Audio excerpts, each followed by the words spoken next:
السلام عليكم ورحمة الله وبركاته.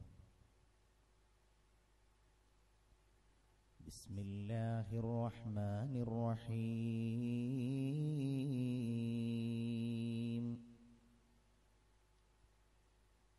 اللهم لك الحمد كله ولك الشكر كله وإليك يرجع الأمر كله علانيته وسره.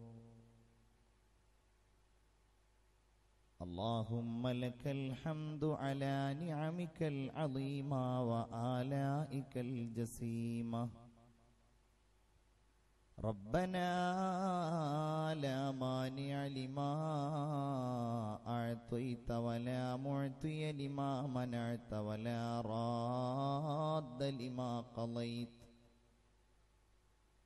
ولا مبدل لما حكمت ولا ينفع ذا الجد منك الجد. سبحانك لا علم لنا إلا ما علمتنا إنك أنت العليم الحكيم. اللهم صل على سيدنا محمد وعلى آله وأصحابه أجمعين. أعوذ بالله من الشيطان الرجيم. بسم الله الرحمن الرحيم.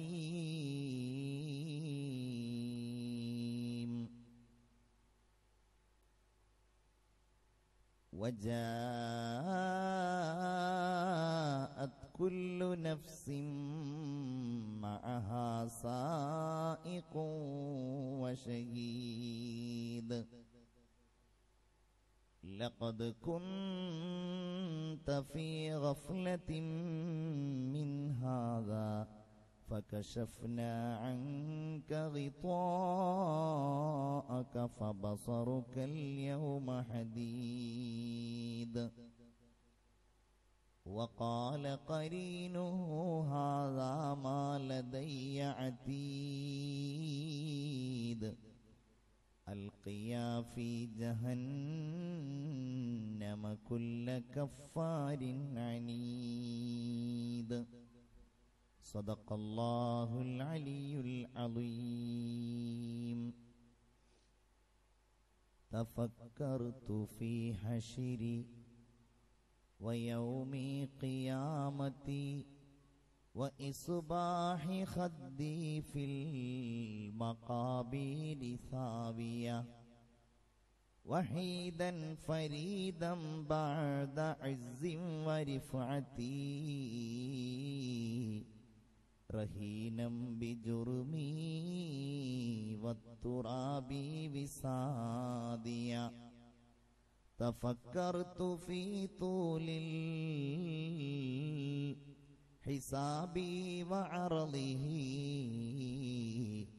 وذلي مقامي حين أعطى كتابيا.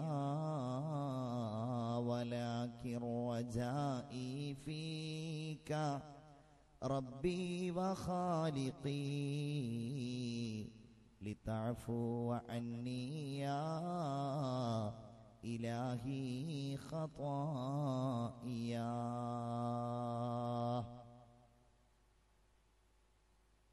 लाई हयात आए क़ज़ाले चली चले. लाई हयात आए क़ज़ाले चली चले. न अपनी खुशी से आए न अपनी खुशी चले. मुल्के अदम में यारो क्या ईद हो रही है. मरने वाला जाता है कपड़े बदल बदल कर. निशान मर्द मुअमिन बातू गोयम चूम मरग आमद तबस्सुम बरलबवेस जहां में अहले ईमान सूरते खुर्शीद जीते हैं जहां में अहले ईमान सूरते खुर्शीद जीते हैं इधर डूबे उधर निकले उधर निकले इधर डूबे.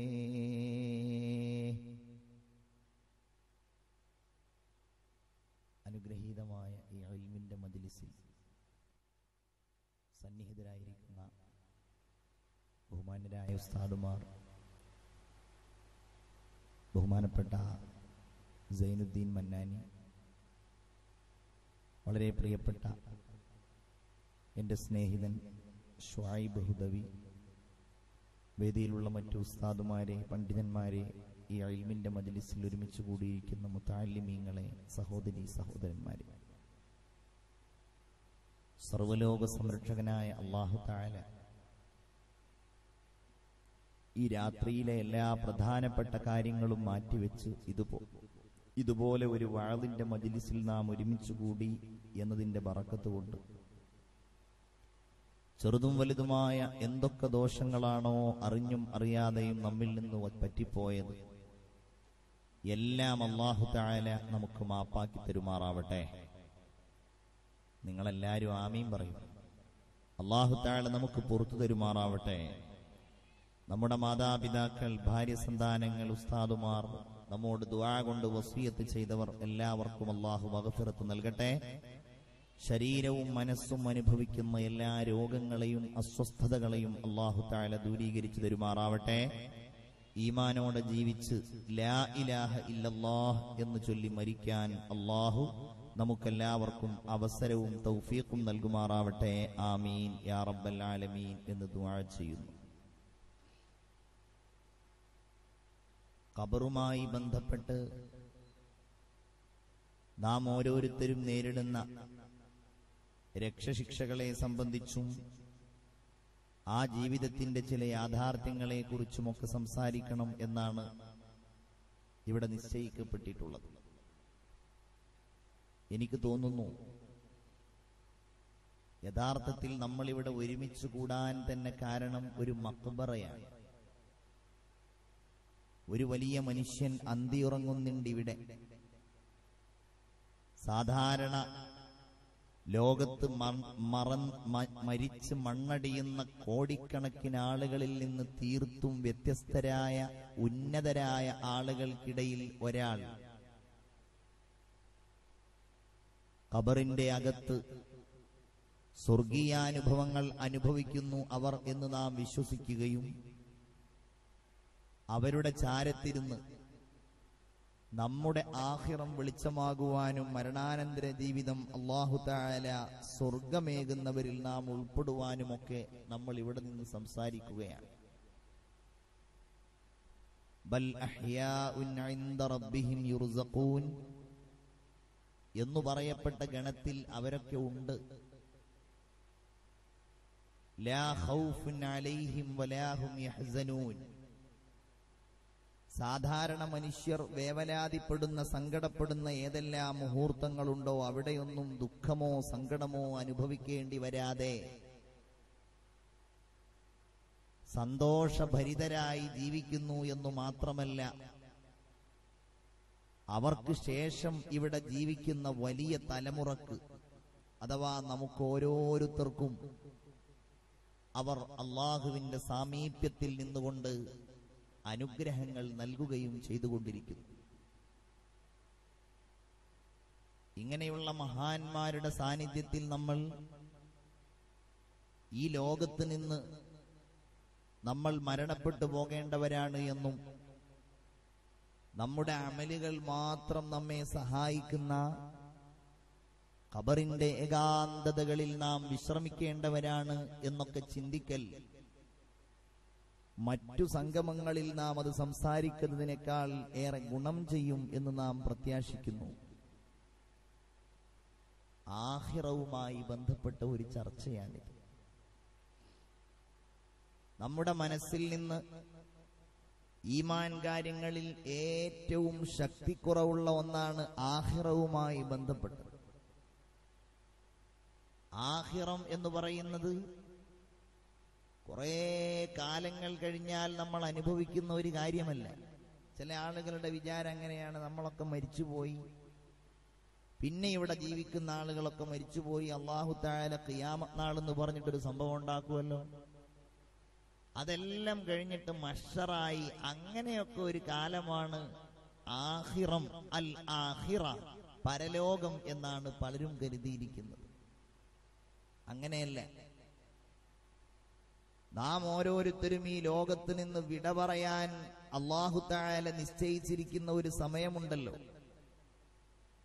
ആ സമയത്തിന് തൊട്ടു മുൻപ് തന്നെ നാം പരലോകവുമായി ബന്ധപ്പെട്ട അറിവുകൾ അറിഞ്ഞു തുടങ്ങുന്നു. അതിനു മുമ്പ് അത് സാധ്യമല്ല. അതുകൊണ്ട് തന്നെ അൽ ആഖിറ ഓരോരുത്തർക്കും ഓരോ സമയമാണ്. നമ്മുടെ മാതാപിതാക്കളിൽപ്പെട്ട പല ആളുകളുടെയും സമയം കഴിഞ്ഞു, അവർ ആ പരലോകത്ത് ജീവിക്കുന്നു. നമ്മൾ ആ പരലോക യാത്രയ്ക്ക് വേണ്ടി ഒരുങ്ങുന്നു. അൽ ആഖിറ, അതിനു വേണ്ടി ഒരുങ്ങുക എന്നത് നമ്മുടെ ബാധ്യതയാണ്. അതിനൊരുപാട് ത്യാഗങ്ങൾ നമ്മൾ സഹിക്കേണ്ടി വരും. പക്ഷെ നമുക്കിന്നത് സാധ്യമാകുന്നില്ല. എനിക്ക് തോന്നാറുണ്ട്, ഈമാൻ കാര്യങ്ങളിൽ നമുക്കിടയിൽ ഏറ്റവും ശക്തി കുറഞ്ഞ വിശ്വാസം ഏറ്റവും കൂടുതലുള്ളതാണ് എന്നതാണ്. ഈമാൻ കാര്യങ്ങളിൽ അള്ളാഹുവുമായി ബന്ധപ്പെട്ട കാര്യങ്ങൾക്കാണ് ഏറ്റവും കൂടുതൽ ജ്ഞാനവും അറിവുമുള്ളത്.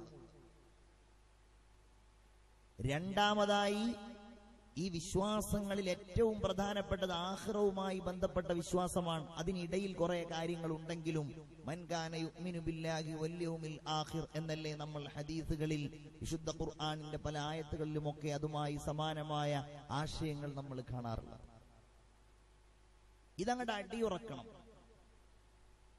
ഏത് കാര്യവും പടച്ചോനെ, ഞാൻ ഈ ലോകത്ത് നിന്ന് മരിച്ചുപോയാൽ എനിക്ക് രക്ഷയാകുന്ന എന്താണ് എന്ന ചിന്തയോടെയായിരിക്കണം ഓരോ കാര്യവും ചെയ്യേണ്ടത്.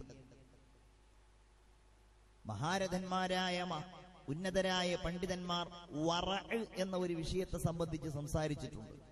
വറഅ്, സൂക്ഷ്മത എന്ന് മലയാളത്തിൽ പറയും. എന്താണത്? ദുനിയാവിൽ അല്ലാഹു തആല നൽകിയ ജീവിതകാലത്ത് അവൻ ഏതൊരു കാര്യം ചെയ്യുമ്പോഴും അത് പരലോകത്തവന് നഷ്ടമാകുമോ, മരണത്തിലോ അതിനു ശേഷമുള്ള ജീവിതത്തിലോ അവന് നഷ്ടമാകുമോ എന്ന് ചിന്തിക്കുന്ന ചിന്തയാണ് വറഅ്. അവൻ ഏത് കാര്യം ചെയ്യുകയാണെങ്കിലും പടച്ചോനെ ഇത് തെറ്റായി പോവോ എന്ന് പേടിക്കും. മഹാരഥന്മാരായ സ്വഹാബികൾ പറഞ്ഞിരുന്നത്, സയ്യിദുന അബൂബക്കർ സിദ്ദീഖ് റളിയല്ലാഹു അൻഹു പറഞ്ഞിരുന്നത്, 100 ഹലാലുകളുണ്ട് എങ്കിൽ അതിൽപ്പെട്ട 80 എണ്ണവും ഞങ്ങൾ ഒഴിവാക്കുമായിരുന്നു. ആ ഹലാലിൽ ഞങ്ങൾക്ക് വല്ല നിഷിദ്ധവും വന്നു ചേരുമോ എന്ന് പേടിച്ചിട്ടെന്ന് സയ്യിദുന അബൂബക്കർ സിദ്ദീഖ് റളിയല്ലാഹു തആല. ഈ ഹൃദയത്തിൽ നമ്മൾ മരിക്കേണ്ടവരാണ്, ഖബറിൽ കിടക്കേണ്ടവരാണ് എന്ന ചിന്തയങ്ങ് വന്ന് അടിയുറക്കാൻ ഞാനും നിങ്ങളും പരിശ്രമിക്കണം. ഇന്നത് കുറഞ്ഞുകൊണ്ടേയിരിക്കണം. ഇതുപോലെയുള്ള മജ്ലിസുകളിൽ പോലും ഇരുന്ന് അതിനുവേണ്ടി ചിന്തിക്കുവാൻ നമുക്ക് സാധ്യമാകാറില്ല. വാളുകൾക്ക് ആസ്വദിക്കുക എന്നുള്ളതിലപ്പുറം ആമുഖമായി ഞാൻ പറയാണ്, അല്ലാഹു തആല 2 വിഭാഗം മനുഷ്യരെ വിശുദ്ധ ഖുർആനിൽ പരിചയപ്പെടുത്തുന്നുണ്ട്. ഒന്ന് ആഖിറം ചിന്തിക്കുന്നവരും മറ്റൊന്ന് ദുനിയാവ് മാത്രം ആലോചിക്കുന്നവരും. ബിസ്മില്ലാഹിർ റഹ്മാനിർ റഹീം. വമിനൻ നാസി മൻ യഖൂൽ റബ്ബനാ ആതിനാ ഫിദ്ദുനിയാ വമാ ലഹു ഫിൽ ആഖിറതി മിൻ ഖലാഖ്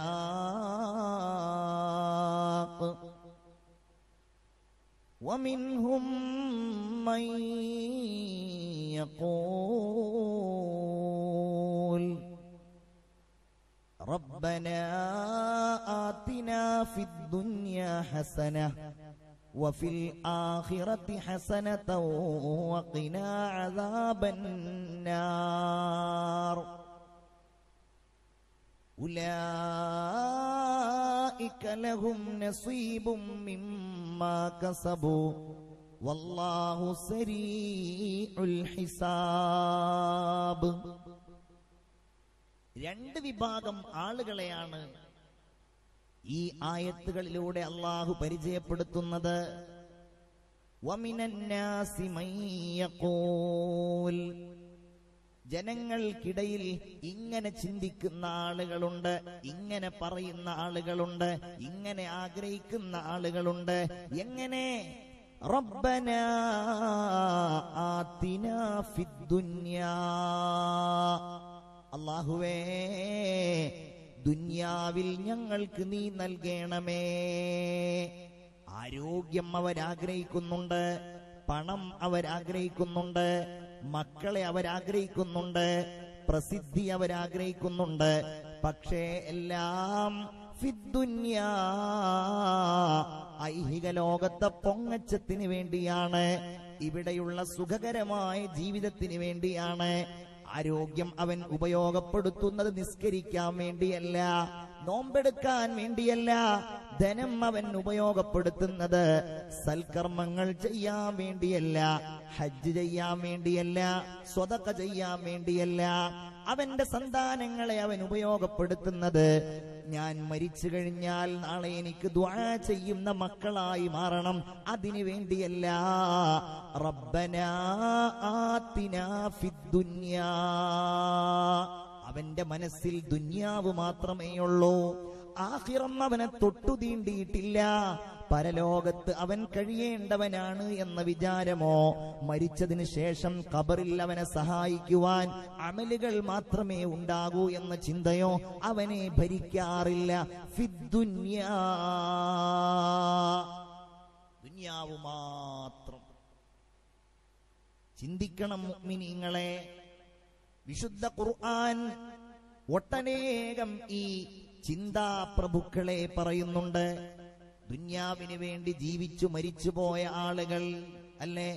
അലം തറ കൈഫ ഫഅല റബ്ബുക ബിആദ് ഇറമ ദാത്തിൽ ഇമാദില്ലതി ലം യുഖ്ലഖ് മിസ്ലുഹാ ഫിൽ ബിലാദ് വസമൂദ الذين جابوا الصخر بالواد وفرعون ذي الأوتاد الذين طغوا في البلاد فأكثروا فيها الفساد فصب عليهم ربك صوت عذاب إن ربك لبالمرصاد.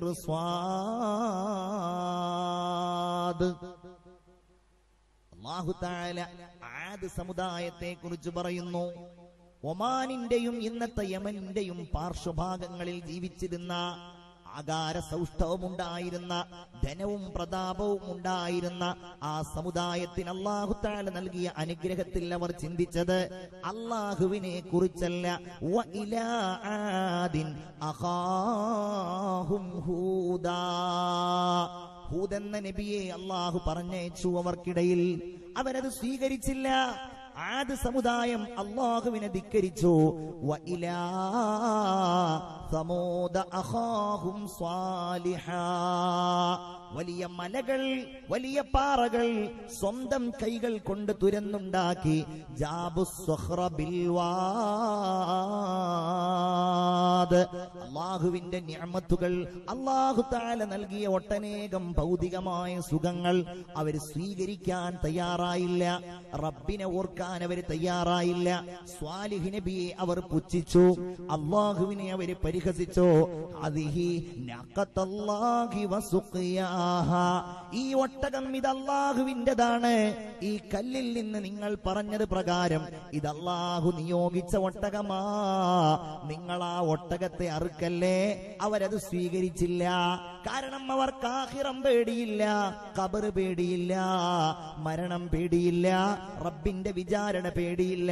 ഫദംദമ അലൈഹിം റബ്ബുഹും ബിദംബിഹിം ഫസവ്വാഹ, അല്ലാഹു തആല കഠോരമായ ശിക്ഷ ഇറക്കിയ സമുദായത്തെ നശിപ്പിച്ചുവല്ലോ. ഫിർഔനെ കുറിച്ച് ഖുർആൻ എത്ര ഇടങ്ങളിലാ പറയുന്നത്. ആരായിരുന്നു ഫറോവ? അവന്റെ അത്ര സമ്പന്നനാ നാട്ടിലുണ്ടായിരുന്നില്ല. അവന്റെ അത്ര പ്രതാപി, കോട്ടകളും കൊത്തളങ്ങളും ഉള്ളയാൾ, അവന്റെ അത്ര സമ്പന്നതയുള്ള ആൾ അവിടെ ഉണ്ടായിരുന്നില്ല. പക്ഷെ അവൻ അഹങ്കരിച്ചു. പരലോകത്തെ കുറിച്ച് മൂസാ നബി പറഞ്ഞപ്പോ മൂസാ നബി അവൻ പുറത്താക്കി. മൂസാ നബി അലൈഹിസ്സലാമിനെ അവൻ നിന്ദിച്ചു, അള്ളാഹുവിനെ അവൻ പരിഹസിച്ചു, അവൻ വ്യഭിചരിച്ചു. കടലിലും കരയിലും അവൻ വ്യഭിചരിച്ചു എന്നാണ് പറയുന്നത്. കരയിൽ കിടന്ന് വ്യഭിചരിച്ചവന് മതിയാവാഞ്ഞിട്ട് നൈൽ നദിയിലൂടെ അവൻ കപ്പലുണ്ടാക്കി, ബോട്ടുകൾ ഉണ്ടാക്കി. ഖിബ്തി പെൺകുട്ടികളെ കൊണ്ടുപോയിട്ട് ഫറോവ വ്യഭിചരിക്കുകയാണ്. തന്നെയുമല്ല, തന്റെ താടിയും മുടിയും വെളുത്ത നിറമായി മാറാൻ തുടങ്ങിയപ്പോ ആളുകൾക്കിടയിൽ തന്റെ യുവത്വം നഷ്ടപ്പെട്ടോ എന്ന ഭയം കാരണം തന്റെ താടിക്കും മുടിക്കും ആദ്യമായിട്ട് ഫറോവ ഫിർഔൻ ലഅനത്തുല്ലാഹി അലൈഹി അവൻ ചായം തേക്കുകയാണ്. പക്ഷേ ഒടുവിൽ എന്ത് സംഭവിച്ചു? അല്ലാഹു അവനെ നശിപ്പിച്ചു. അല്ലേ?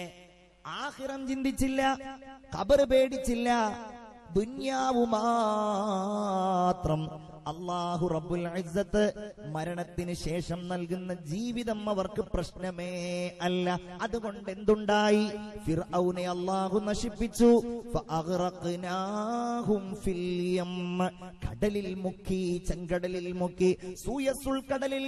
വഅൻതും തൻളുറൂൻ, നിങ്ങൾ ഇങ്ങനെ നോക്കിക്കൊണ്ടിരിക്കെ ഫറോവയെ ലൈവായി മുക്കിക്കൊല്ലുന്നത് അല്ലാഹു തആല നിങ്ങൾക്ക് കാണിച്ചു തന്നു എന്ന് പരിശുദ്ധ ഖുർആൻ പറയുന്നുണ്ട്. ഞാൻ വിശദീകരിക്കുന്നില്ല. അങ്ങനെ ഓരോരുത്തരും ഖാറൂനിനെ പോലെ തൗറാത്ത് അറിയുന്ന ആളുണ്ടായിരുന്നില്ല. മൂസാ നബി കഴിഞ്ഞാൽ തൗറാത്ത് ഏറ്റവും കൂടുതൽ അറിയുന്ന ആള് ഖാറൂനായിരുന്നു.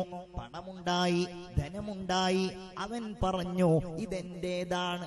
അവൻ വാഹനം കൊണ്ട് ഗരിമ കാണിച്ചു. അവൻ പ്രതാപശാലിയായി വാഹനത്തിൽ ഇറങ്ങി.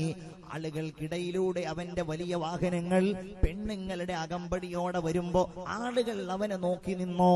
പലരും പറഞ്ഞു ഇവൻ എന്തൊരു ഭാഗ്യവാനാണ്. യാ ലൈതലനാ മിസ്ല മാ ഊതിയ ഖാറൂൻ, ഇവന് കിട്ടിയതുപോലെ ഞങ്ങൾക്കും കിട്ടിയിരുന്നെങ്കിൽ. നല്ല ആളുകൾ പറഞ്ഞു അവന് കിട്ടിയതൊന്നുമല്ല, പടച്ചവനെ പേടിക്കുന്നവർക്കേ സൗഖ്യമുള്ളൂ. അള്ളാഹുവിന്റെ പ്രവാചകന്റെ നിർദ്ദേശപ്രകാരം, മൂസാ നബിയുടെ നിർദ്ദേശപ്രകാരം സക്കാത്ത് അവന്റെ ധനത്തിൽ നിന്ന് ആവശ്യപ്പെട്ടപ്പോ നമ്മിൽപ്പെട്ട പലരും പറയുന്നത് പോലെ അവനും പറഞ്ഞു ഇതെല്ലാം എന്റേതാണ്, ഇതെന്റെ മുതലാണ്. ഇന്നമാ ഊതീതുഹു അലാ ഇൽമിൻ ഇൻദീ, ഇത് ഞാൻ ഉണ്ടാക്കിയതാണ്, ഇതെന്റേതാണ്, ഇത് ഞാൻ ഗൾഫ് പോയിട്ടുണ്ടാക്കിയതാണ്, ഞാൻ കച്ചവടം ചെയ്തുണ്ടാക്കിയതാണ്. ഇതിലൊന്നും കൊടുക്കാൻ കഴിയില്ല. 10 റുപ്യ 15 റുപ്യ വരിസംഖ്യാക്കാൻ കഴിയില്ല. അല്ലേ? പള്ളിക്ക് ചോദിച്ചാൽ തരാൻ കഴിയില്ല, സ്ഥാപനങ്ങൾക്ക് കൊടുക്കാൻ കഴിയില്ല, സക്കാത്ത് കൊടുക്കാൻ കഴിയില്ല, ഹജ്ജിന് പോലും തയ്യാറല്ല. എന്തേ കാര്യം? റബ്ബനാ ആതിനാ ഫിദ്ദുനിയാ, ദുന്യാവ് തരണേ എന്ന് ചിന്തിക്കുന്ന ആളുകളുണ്ടല്ലോ, അതിനു വേണ്ടി ഒരുങ്ങുന്നവരുണ്ടല്ലോ, അതിനു വേണ്ടി പണിയെടുക്കുന്നവരുണ്ടല്ലോ, അതുമാത്രം അജണ്ടയായി കാണുന്നവരുണ്ടല്ലോ. വമാലഹു ഫിൽ ആഖിറതി മിൻ ഖലാഖ്, പരലോകത്ത് ചെന്നാൽ അവർക്ക് യാതൊന്നും ഉണ്ടാവില്ല, അവരുടെ മരണം ശരിയാവില്ല. ഫിർഔൻ അങ്ങനെയാ മരിച്ചത്, നമ്രൂദ് അങ്ങനെയാ മരിച്ചത്, അല്ലേ? ഖാറൂൻ അങ്ങനെയാ മരിച്ചത്. ഫഖസഫ്നാ ബിഹി വബിദാരിഹിൽ അർള്, അവനെയും അവന്റെ ആശംശിങ്കിടികളെയും ധനങ്ങളെയും മുഴുവൻ നാം ഭൂമിയിലേക്ക് അങ്ങ് ആഴ്ത്തിക്കളഞ്ഞു എന്ന് ഖുർആൻ പറയുന്നുണ്ട്. നമ്രൂദ് തനക്ക് തന്റെ ഒരു അടിമയെ ഉപയോഗിച്ചുകൊണ്ട് അടിക്കാൻ വേണ്ടി ആവശ്യപ്പെട്ടുവെന്നാണ്. അടിച്ചടിച്ചടിച്ചടിച്ച് ചെരുപ്പ് ഉപയോഗിച്ചടിക്കുമ്പോഴേ തലയുടെ പെരുപ്പത്തിൽ അവന് സുഖമുണ്ടായിരുന്നുള്ളൂ. അങ്ങനെയാണ് നമ്രൂദ് മരിച്ചത്. ഫറോവ മുങ്ങിച്ചത്തുവെന്നു മാത്രമല്ല, ഇന്നും നിങ്ങൾക്ക് ഈജിപ്തിൽ പോകാൻ കഴിഞ്ഞാൽ കൈറോയിലെ മ്യൂസിയത്തിൽ നിങ്ങൾ കയറിയാൽ $20 പ്രത്യേകമായി കൊടുത്താൽ കൈകൾ മുകളിലേക്ക് വെച്ചുകൊണ്ട് ലോകരാജാവായി അറിയപ്പെട്ടിരുന്ന ഫറോവ നീണ്ടു നിവർന്ന് കിടക്കുന്നത് നിങ്ങൾക്ക് കാണാൻ കഴിയും. വമാലഹു ഫിൽ ആഖിറതി മിൻ ഖലാഖ്, പരലോകത്ത് അവർക്ക് യാതൊന്നുമില്ല. അങ്ങനത്തെ ആളുകൾ ഉണ്ടാവും. ഹദീസിലുണ്ടല്ലോ, തടിമാടനായ ഒരാൾ, ലോകത്തൊക്കെ അറിയപ്പെട്ട ആളായിരുന്നു, വലിയ വെയിറ്റുള്ള ആളായിരുന്നു, അള്ളാന്റെ അടുക്കലേക്ക് വരും. പടച്ചോന്റെ അടുക്കൽ വരുമ്പോൾ ഒരു കൊതുകിന്റെ ചിറകിന്റെ വില പോലും അവൻ അള്ളാഹു കൽപ്പിക്കില്ലെന്ന് ഖാല റസൂലുള്ളാഹി സ്വല്ലല്ലാഹു അലൈഹി വസല്ലം. പണം കൊണ്ടൊന്നും അവിടെ രക്ഷപ്പെടൂല. ഒമാലഹു, അല്ലേ? ധനാഢ്യൻ സ്വാലിഹായി, ഫഖീറും സ്വാലിഹായി, രണ്ടുപേരും സ്വർഗാവകാശികളാണ്. പക്ഷേ അല്ലാഹു തആല ആഖിറത്തിൽ ആദ്യം സ്വർഗം നൽകുന്നത് ഫഖീറിനായിരിക്കും. അത് കഴിഞ്ഞ് 500 കൊല്ലത്തിന് ശേഷമേ സമ്പന്നന് അല്ലാഹു സ്വർഗം നൽകൂവെന്ന് ഖാല റസൂലുള്ളാഹി സ്വല്ലല്ലാഹു അലൈഹി വസല്ലം. കാരണം മറുപടി അവനവന്റേത് മാത്രം പറഞ്ഞാൽ പോരാ. അപ്പൊ സ്വാലിയാന്ന് ഉറപ്പാണ്. പക്ഷേ അതുപയോഗിച്ച് ഇവന്റെ മക്കൾ എങ്ങനെ പെരുമാറി, ഇവന്റെ ഭാര്യ എന്ത് ചെയ്തു, ഇവന്റെ അടുത്ത തലമുറ പണം എങ്ങനെ ഉപയോഗിച്ചത്, ഇതിനൊക്കെ പൈസക്കാരൻ മറുപടി പറയേണ്ടി വരും. ഫക്കീറിനാണെങ്കിൽ അല്ലാഹു തആല 500 കൊല്ലം മുമ്പ് ഹദീസിൽ നിരവധി പരാമർശിക്കപ്പെട്ട സംഗതിയാണ്, ഞാൻ വിശദീകരിക്കുന്നില്ല. എന്നാൽ വമിൻഹും മൻ യഖൂൽ, ഇങ്ങനെ പറയുന്ന ആളുകൾ അവർക്കിടയിലുണ്ട്. എന്ന് പറഞ്ഞാൽ ജീവിതം മുഴുവൻ അവരുടെ ഓരോ ചലനങ്ങളും മരണം, ഖബർ, മഹ്ശർ, സ്വർഗ്ഗം, അങ്ങോട്ടായിരിക്കും. എന്താണ് അവര് പറയുന്നത്? റബ്ബന, പറഞ്ഞോളൂ നിങ്ങൾ എല്ലാവരും, ആതിനാ ഫിദ്ദുനിയാ ഹസന വഫിൽ ആഖിറതി ഹസനത വഖിനാ അദാബന്നാർ. ഇത് ദുആ ചെയ്യാതെ നമ്മൾ ആരും മിഹ്റാബെന്നോ നിസ്കാരപ്പായെന്നോ എണീക്കാറില്ല. ഇത്രയും വലിയ ദുആയാണ്. റസൂലുള്ളാഹി തങ്ങളുടെ ജീവിതത്തിൽ ഏറ്റവും കൂടുതൽ ദുആ ചെയ്തത് ഈ ദുആയാണ്. ഹജ്ജിൽ അവിടുന്ന് ഏറ്റവും കൂടുതൽ ദുആ ചെയ്തതും ഈ ദുആയാണ്. എന്താ അതിന്റെ അർത്ഥം? അല്ലാഹുവേ ആതിനാ ഫിദ്ദുനിയാ ഹസന. നേരത്തെ എന്തില്ല? ഹസനല്ല, ഫിദ്ദുനിയേ ഉള്ളൂ. ഇവിടെ ഹസന. പണം ഉണ്ടാവണമെന്ന് ആഗ്രഹിക്കുന്നുണ്ട്, പക്ഷെ അത് ഹലാലായ മാർഗത്തിൽ മാത്രം. അവന്റെ എല്ലാ നന്മയും ആഗ്രഹിക്കുന്നുണ്ട്, ഹലാലായത് മാത്രം, അല്ലേ? ഭാര്യ ആഗ്രഹിക്കുന്നുണ്ട്, സുബീക്ക് വിളിച്ചു നടത്തുന്ന ഭാര്യയെ, മക്കളെ നന്നാക്കുന്ന ഭാര്യയെ, സമാധാനമുണ്ടാകുന്ന വീടവൻ ആഗ്രഹിക്കുന്നുണ്ട്. ഇതിനെന്തിനാഗ്രഹിക്കുന്നത്? വഫിൽ ആഖിറതി ഹസന, മരണത്തിന് ശേഷം നന്മ കിട്ടാൻ വേണ്ടിയിട്ട്, അല്ലേ? എന്നാലേ ശരിയാവുള്ളൂ. വഖിനാ അദാബന്നാർ, നരകത്തിൽ നിന്ന് രക്ഷപ്പെടുത്തുകയും ചെയ്യണമേ എന്ന് ദുആ ചെയ്യുന്ന ആളുകളുണ്ടല്ലോ. ഉലൈക ലഹും നസീബും മിമ്മാ കസബൂ, അവര് ദുനിയാവിൽ വെച്ച് ചെയ്തതിന് മുഴുവൻ പരലോകത്ത് അല്ലാഹു അവർക്ക് നേട്ടം കൊടുക്കുന്നതാണ്, അല്ലേ? അല്ലാഹു തആല ചിലപ്പോ അതിന് ഒരു സെക്കൻഡ് നിശ്ചയിച്ചാ മതിയാവും മുഅ്മിനെ. അതിനൊക്കെ ഒരു ഭാഗ്യം വേണം, അല്ലേ? റസൂലുള്ളാഹി സ്വല്ലല്ലാഹു അലൈഹി വസല്ലമ തങ്ങളുടെ മുൻപിൽ ഒരു യുദ്ധത്തിന്റെ വേളയിൽ ഒരു മനുഷ്യൻ വരികയാണ്. നബിയെ, ഞാൻ മുസ്ലിമാവുകയാണ്, ഞാൻ മുസ്ലിമാവാണ്, അഷ്ഹദു ചൊല്ലി ഷഹാദത്ത് ചൊല്ലി മുസ്ലിമായി എന്നിട്ട് അയാള് വാള് വലിച്ചൂരി നേരെ യുദ്ധക്കളത്തിലേക്ക് പോയി. കുറച്ച് സമയം കഴിഞ്ഞു. അയാളിങ്ങനെ യുദ്ധം ചെയ്ത് അയാളുടെ മൃതശരീരം ഷഹീദായ രീതിയിൽ റസൂലുള്ളാന്റെ മുമ്പിൽ കൊണ്ടുവന്ന് കിടത്തിയപ്പോ റസൂലുള്ള പറയുകയാണ് സ്വല്ലല്ലാഹു അലൈഹി വസല്ലം, മാത വലം യർകഅ ലില്ലാഹി റക്അ. ഇയാള് അല്ലാഹുവിന്റെ മാർഗത്തിൽ മരിച്ചു, പടച്ചവന് വേണ്ടിയിട്ട് ഇയാൾ റുക്കൂഅ് പോലും ചെയ്തിട്ടില്ല. സുജൂദ് ചെയ്തിട്ടില്ല എന്നാണ് സാധാരണ പറയാറുള്ളത്. ഇത് റുക്കൂഅ് പോലും ചെയ്തിട്ടില്ല പടച്ചവന് വേണ്ടിയിട്ട്. എന്നിട്ട് അയാൾ സ്വർഗാവകാശിയായി. മുഹമ്മദ് മുസ്തഫ സ്വല്ലല്ലാഹു അലൈഹി വസല്ലം. ഒരു സെക്കൻഡ് മനസ്സിന്റെ നന്മ മതി. ഉലൈക ലഹും നസീബും മിമ്മാ കസബു. ഒരു ദുനിയാവിൽ ആഗ്രഹിച്ചു, അതൊരു സെക്കൻഡ് നന്മയാണ് ആഗ്രഹിച്ചത്, അല്ലേ? ഒരു ഹദീസിലുണ്ടല്ലോ, ഒരു മനുഷ്യൻ, അള്ളാഹുവിന്റെ ഒരടിമ, അവൻ സ്വർഗത്തിന്റെ അമലുകൾ ഇങ്ങനെ ചെയ്ത് ചെയ്ത് ചെയ്ത് മരണത്തോടടുക്കുമ്പോ അവൻ നരകാവകാശിയുടെ പ്രവർത്തനം അവനിൽ മുൻകടക്കുകയും അവൻ നരകാവകാശിയായി മാറുകയും ചെയ്യും. അള്ളാഹു കാത്തുരക്ഷിക്കുമാറാവട്ടെ, അല്ലേ? ദുനിയാവില് ലോകാവസാനത്തോടടുക്കും സംഭവിക്കുന്ന കാര്യമാണ്. പകല് അവൻ മുസ്ലിം, രാത്രി കാഫിറായി പോവും. വൈകുന്നേരം മുഅ്മിനാണെങ്കിൽ പകൽ രാവിലെ ആകുമ്പോഴേക്ക് കാഫിറാവും. എങ്ങനെ? യബീഉ ദീനഹു ബിഅർളിൻ മിനദ് ദുനിയാ. ദുനിയാവിലെ ഒരു ചെറിയ ചരക്കിന് വേണ്ടി അവൻ അവന്റെ ദീനിനെ വിൽപ്പന ചരക്കാക്കും. എന്റെ പ്രിയപ്പെട്ട ഉമ്മമാരെ, മൊബൈൽ ഫോണിൽ ഏതെങ്കിലും വൃത്തികെട്ടവൻ വിളിക്കുമ്പോഴേക്ക്, അവൻ വരാൻ പറയുമ്പോഴേക്ക് നമ്മുടെ തലയിൽ നിന്ന്, നമ്മുടെ ശരീരത്തിൽ നിന്ന് അള്ളാഹുവിന്റെ ദീനിന്റെ വസ്ത്രം വലിച്ചെറിഞ്ഞിട്ട് നമ്മുടെ പെൺകുട്ടികൾ പോകുമ്പോ, നമ്മുടെ ചെറുപ്പക്കാര് നിസ്കാരം ഒഴിവാക്കുമ്പോ, അള്ളാഹുവിന്റെ ദീനിന്റെ കാര്യങ്ങൾ ഒരു സിനിമക്ക് വേണ്ടി അവൻ മാറ്റിവെക്കുമ്പോ, ഭൗതികമായ കാര്യങ്ങൾക്ക് വേണ്ടി ദീനിന്റെ കാര്യങ്ങൾ വലിച്ചെറിയുമ്പോ ഈ ഹദീസ് പുലരുകയാണ്. യബീഉ ദീനഹു ബിഅർളിൻ മിനദ് ദുനിയാ. ദീനിങ്ങനെ വിൽക്കുകയാണ് ദുനിയാവിന് വേണ്ടിയിട്ട്. ഏതായാലും പരലോകത്ത് അവർക്ക് നേട്ടം. അല്ലാഹു തആല അവരുടെ വിചാരണ എളുപ്പമാക്കി കൊടുക്കും, ഖുർആൻ പറയുന്നു. അപ്പൊ ഞാൻ പറയുന്നത്, നമ്മൾ ഈ ലോകത്ത് ജീവിക്കുന്ന അവസരത്തിൽ നമ്മുടെ ലക്ഷ്യം മരണം, അതിനുശേഷമുള്ള ജീവിതം, അവിടുത്തെ സുഖം മാത്രമായിരിക്കണം, അല്ലേ?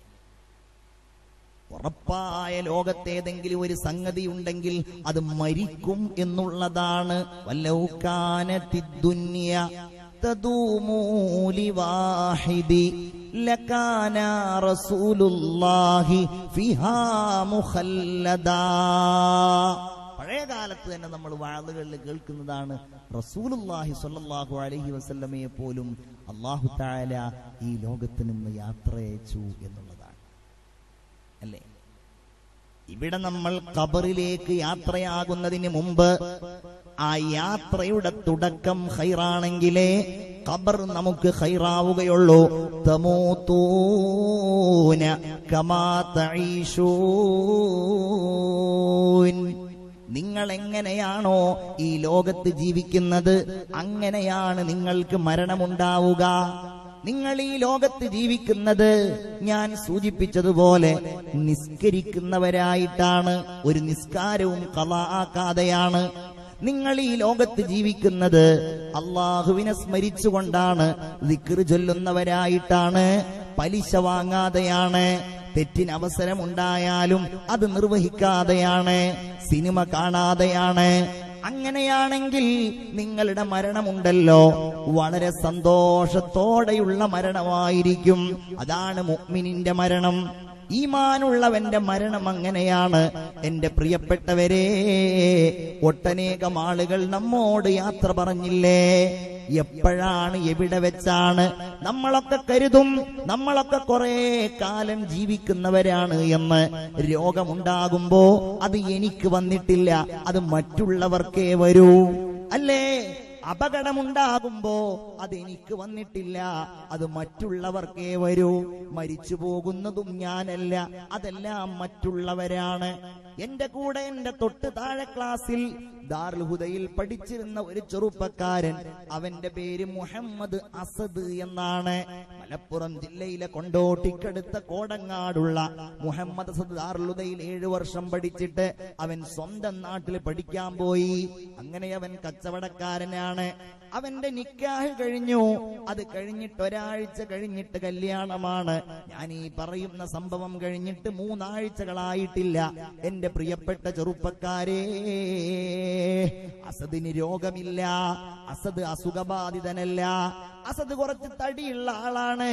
ഒരു കുഴപ്പവും അവനില്ല, ഒരു പ്രശ്നവും അവനില്ല. നാട്ടിലെ സമ്പന്നനായ ഒരു മനുഷ്യൻ തന്റെ പൊന്നുമോളെ അസദിന് കല്യാണം കഴിച്ചു കൊടുത്തു. ഒരാഴ്ച കഴിഞ്ഞിട്ട് കല്യാണമാണ്. കൊണ്ടോട്ടി അങ്ങാടിയിൽ അവന് മൊബൈൽ ഷോപ്പും ഒരു വാടക സ്റ്റോറുമുണ്ട്. വാടക സാധനങ്ങൾ വാങ്ങാൻ വേണ്ടിയിട്ട് ആളുകള് രാവിലെ വരുമല്ലോ. അതുകൊണ്ട് സുബഹി നിസ്കരിക്കാൻ കൊണ്ടോട്ടി പള്ളിയിലേക്ക് പോയിട്ട് അവിടെ നിന്ന് വാടക പീടികയിലേക്ക് പോകലാണ് ഇവന്റെ പതിവ്. അന്ന് ആ പ്രഭാതത്തിൽ അവൻ രാവിലെ എഴുന്നേൽക്കുന്നില്ല എന്ന് കണ്ടപ്പോ അവന്റെ വല്യമ്മ പോയിട്ട് വാതിലിൽ തട്ടി വിളിക്കുന്നു. വാതിൽ തുറക്കുന്നില്ല. കുറെ വിളിച്ചു നോക്കി.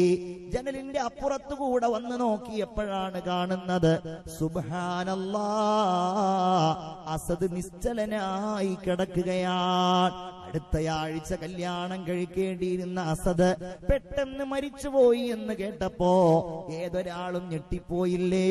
ഡോക്ടറുടെ അടുക്കലേക്ക് കൊണ്ടുപോകേണ്ടി വന്നില്ല. രോഗമൊന്നും ഉണ്ടായിരുന്നില്ല. പാലക്കാട് ഈ പരിസരത്തുള്ള അഹല്യ ഹോസ്പിറ്റലിൽ പോയാൽ ഫുൾ ബോഡി ചെക്കപ്പ് കിട്ടും. നമ്മൾ കുറച്ച് പണം കൊടുത്തിട്ട് ഡോക്ടർ പറയുന്നു, നിങ്ങൾക്കൊരസുഖവുമില്ല, ഒരു 20 കൊല്ലത്തേക്ക് നിങ്ങളുടെ ബോഡിക്ക് ഒരു കംപ്ലൈന്റും വരൂല, നിങ്ങൾക്ക് ഹൃദ്രോഗമില്ല, കിഡ്നിക്ക് അസുഖമില്ല, നിങ്ങൾ മുഴുവൻ ആരോഗ്യവാനാണ് എന്നെല്ലാം പറഞ്ഞിട്ട് സന്തോഷത്തോടുകൂടെ പോരുമ്പോഴല്ലേ റോഡ് നാടിന്റെ അവിടെ എത്തി, വീടിന്റെ അവിടെ എത്തി. റോഡ് മുറിഞ്ഞു കിടക്കുമ്പോ അവന് തൊട്ടടുക്കൽ നിന്ന് വരുന്ന ഒരു വാഹനം അവന്റെ ശരീരത്തിലൂടെ കയറി ഇഞ്ചിഞ്ചായി അവൻ മരിക്കുമ്പോ ഒരു കുഴപ്പവും നിന്റെ ശരീരത്തിനില്ല എന്ന് പറഞ്ഞ ആ വലിയ ഡോക്ടറിന്റെ സർട്ടിഫിക്കറ്റ് അവന്റെ ചോരയിൽ കുതിർന്ന് കിടക്കുകയാണ്. ഇതല്ലേ പ്രിയപ്പെട്ടവരെ നമ്മുടെ അവസ്ഥ? ആ സമയത്ത് തമൂതൂന കമാ തഈശൂൻ, നിങ്ങൾ എങ്ങനെ ജീവിച്ചു അങ്ങനെ നിങ്ങൾ മരിക്കും. മരണത്തിന്റെ ഈ ഭൗതിക പശ്ചാത്തലല്ല ഞാൻ പറയുന്നത്, അത് അള്ളാഹ് എങ്ങനെയാണ് നിശ്ചയിച്ചത്, അങ്ങനെ വരും. പക്ഷെ ആ സമയത്തുണ്ടല്ലോ ഒരു ഖൈറായ രംഗം. അപകടത്തിൽപ്പെട്ട് മരിച്ച ആള് മോശക്കാരനാന്നല്ല, പെട്ടെന്ന് മരിച്ചുപോയ ആൾ എരപ്പാളിയാണ് എന്നല്ല, അതൊക്കെ അള്ളാഹ് നിശ്ചയിച്ചതുപോലെ. പക്ഷെ ആ സമയത്ത് അവനവൻ അനുഭവിക്കാൻ കഴിയുന്ന ഒരു ഖൈറായ കാര്യമുണ്ട്. അതിനു വേണ്ടിയിട്ടാ പണിയെടുക്കേണ്ടത് അല്ലേ? മറ്റൊന്ന് മരണപ്പ എങ്ങനെയൊക്കെ വരാം. ആലുവയിൽ ഞാൻ ഇരിക്കുമ്പോ എന്റെ ഒരു കൂട്ടുകാരൻ എന്റെ മുമ്പിൽ വന്ന് കരയുകയാണ്. ഉസ്താദേ, അവന്റെ കീശയിൽ നിന്നൊരു 500 രൂപ എടുത്തുകൊണ്ട് എനിക്ക് തന്ന് പള്ളിയിലേക്ക് സ്വതക്ക ചെയ്തിട്ട് അവൻ പറഞ്ഞു, എന്റെ കൂട്ടുകാരന് വേണ്ടി ദുആ ചെയ്യണം. എന്താ കാര്യം? അവൻ ഇങ്ങനെ ഇരുന്ന് കരയാണ്. അവൻ പറഞ്ഞു, ഉസ്താദേ, എന്റെ കൂട്ടുകാരൻ മരിച്ചുപോയി അല്ലേ. ഒപ്പം ബൈക്കിൽ പോയോ കാറിൽ പോയോ പെട്ടെന്നാണ് മരിച്ചുപോയാൽ സങ്കടം വരാതിരിക്കുവോ? മരിച്ചുപോയി. എന്നിട്ട് അവൻ പറയാണ്, നമ്മുടെ ചാലക്കുടി ഉണ്ടല്ലോ, അവിടെ ഈ ചെറുപ്പക്കാരൻ ഒരു പ്ലോട്ട് വാങ്ങി. പ്ലോട്ടിൽ നിറയെ തെങ്ങുകളാണ്.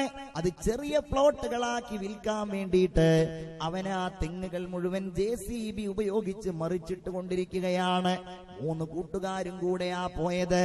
അങ്ങനെ ഇതാ 1-2 തെങ്ങുകൾ മറിഞ്ഞപ്പോ അതിൽ നല്ല രസമുള്ള നല്ല കരിക്കുകളുണ്ട്. അവൻ ആ കരിക്കുകൾ ഇങ്ങനെ കുത്തിക്കുടിച്ചു കൊണ്ടിരിക്കുകയാണ്. 1-2 കരിക്കുകൾ ഇങ്ങനെ കുത്തിക്കുടിച്ച് അവരിങ്ങനെ 2 പേര് കിഴക്കോട്ട് നോക്കുന്നു, കൂട്ടുകാരൻ പടിഞ്ഞാറോട്ടും നോക്കുന്നു. അങ്ങനെ കിഴക്കോട്ട് നോക്കിയിരിക്കുന്ന ആളുകൾ കാണുകയാണ്, അതാ JCB മറിച്ചിട്ട ഒരു തെങ്ങ് ഒരടയ്ക്കാമരത്തിന്റെ മുകളിൽ വന്ന് വീഴുന്നു, കമുങ്ങിന്റെ മുകളിൽ വന്ന് വീഴുന്നു. ആ കമുങ്ങ് നേരെ ഇങ്ങനെ കുതിച്ചു വരികയാണ്. ഇവർ 2 പേരും പിറകോട്ടോടിയപ്പോ പടിഞ്ഞാറോട്ട് നോക്കി നിൽക്കുന്ന ഈ പ്ലോട്ടിന്റെ ഉടമസ്ഥനായി എന്റെ കൂട്ടുകാരൻ അത് കണ്ടില്ല. അത് നേരെ അവന്റെ ശരീരത്തിലേക്ക് വന്ന് വീണു. അവിടെ വെച്ചവൻ മരിച്ചുപോയി. അത്രേ ഉള്ളൂ. പറയുന്നത് ഈ മരിച്ചത് മോശാന്നുള്ള അർത്ഥത്തിലല്ല. അത് പടച്ചോ നിശ്ചയിച്ചതുപോലെ അള്ളാഹിനോട് കാവൽ ചോദിക്കപ്പെട്ടെന്ന് മരിക്കുന്നതിൽ നിന്ന് റസൂലുള്ള പറഞ്ഞു. റസൂലുള്ള പഠിപ്പിച്ച ദുആകളിൽ പെട്ടതാണ് അല്ലാഹുമ്മ ഇന്നി അഊദു ബിക മിൻ ഫുജ്അത്തിൽ മൗത്ത്. പെട്ടെന്ന് അങ്ങോട്ട് മരിച്ചു പോർണ അദാബ് തന്നെയാണത്, ഒരു ശിക്ഷയാണ് അല്ലേ? കാവലി ചോദിക്കണം, പെട്ടെന്ന് അങ്ങോട്ട് മരിച്ചു പോ. നമ്മളിൽ ഒരാള്, ഞാൻ ഉദാഹരണം പറയാം, മരിച്ചു. ചെറിയ കുട്ടികളുള്ളവരാണ്, യുവതിയായ ഭാര്യയുള്ള ആളാണ്, ബാധ്യതകൾ ഉണ്ടാവാൻ സാധ്യതയുണ്ട് അല്ലേ? പെട്ടെന്ന് മരിക്കും. അവനവനും അദാബാണ്, ബാക്കിയുള്ളവർക്കും അദാബാണ്. അയാൾ ഒരു കുടുംബത്തിന്റെ അത്താണിയായേക്കാം. റസൂലുള്ളാഹി അതുകൊണ്ടാ കാവല് ചോദിച്ചത് അല്ലാഹുമ്മ ഇന്നി അഊദു ബിക മിൻ ഫുജ്അത്തിൽ മൗത്ത്. പെട്ടെന്ന് മരിക്കണേന്ന് കാവല് തേടണേ, കാവല് തരണേ. ചിന്തിച്ചു നോക്കൂ നിങ്ങൾ. ആ സമയത്ത് സന്തോഷം അത് അല്ലാഹു തആല മുഅ്മിനിന് നൽകും.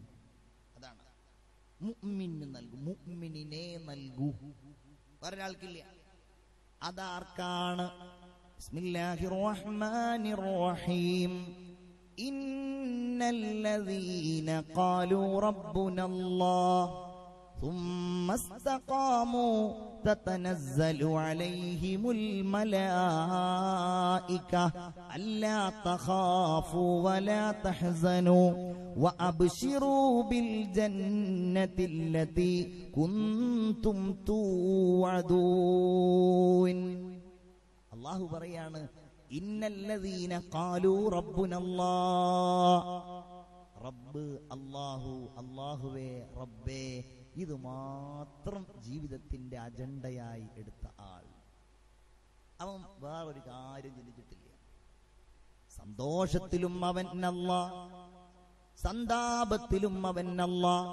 അവൻ റബ്ബിന്റെ ഓർമ്മയുമായി നടക്കുന്ന ആളാണ്, പാപത്തിൽ പശ്ചാത്തപിച്ചയാളാണ്. സുമ്മസ്തഖാമൂ,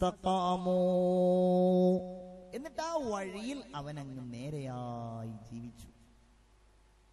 അവൻ സിനിമക്ക് പോയ ആളല്ല, അവൻ കള്ളുടിച്ച ആളല്ല, അവൻ വ്യഭിചരിക്കാൻ ആഗ്രഹിച്ച ആളല്ല, അവൻ വ്യഭിചാരം ആസ്വദിച്ചയാളല്ല, അവൾ ഔറത്ത് വെളിവാക്കുന്ന ആളല്ല, അവൾ റിയാലിറ്റി ഷോകളിൽ മുസ്ലിം പെൺകുട്ടികൾ ഇങ്ങനെ പാട്ടുപാടി ആസ്വദിക്കുമ്പോ എന്റെ പൊന്നുമോള് അതുപോലെ റിയാലിറ്റി ഷോയിൽ പോയി പാടുന്നവളായെങ്കിൽ എന്നാഗ്രഹിച്ചവളല്ല.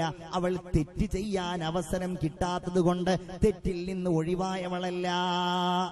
തെറ്റ് ചെയ്യാൻ ആഗ്രഹമൊക്കെ ഉണ്ട്, പക്ഷെ അവസരം കിട്ടണില്ല, അതുകൊണ്ട് ഒഴിവായ ആളല്ല.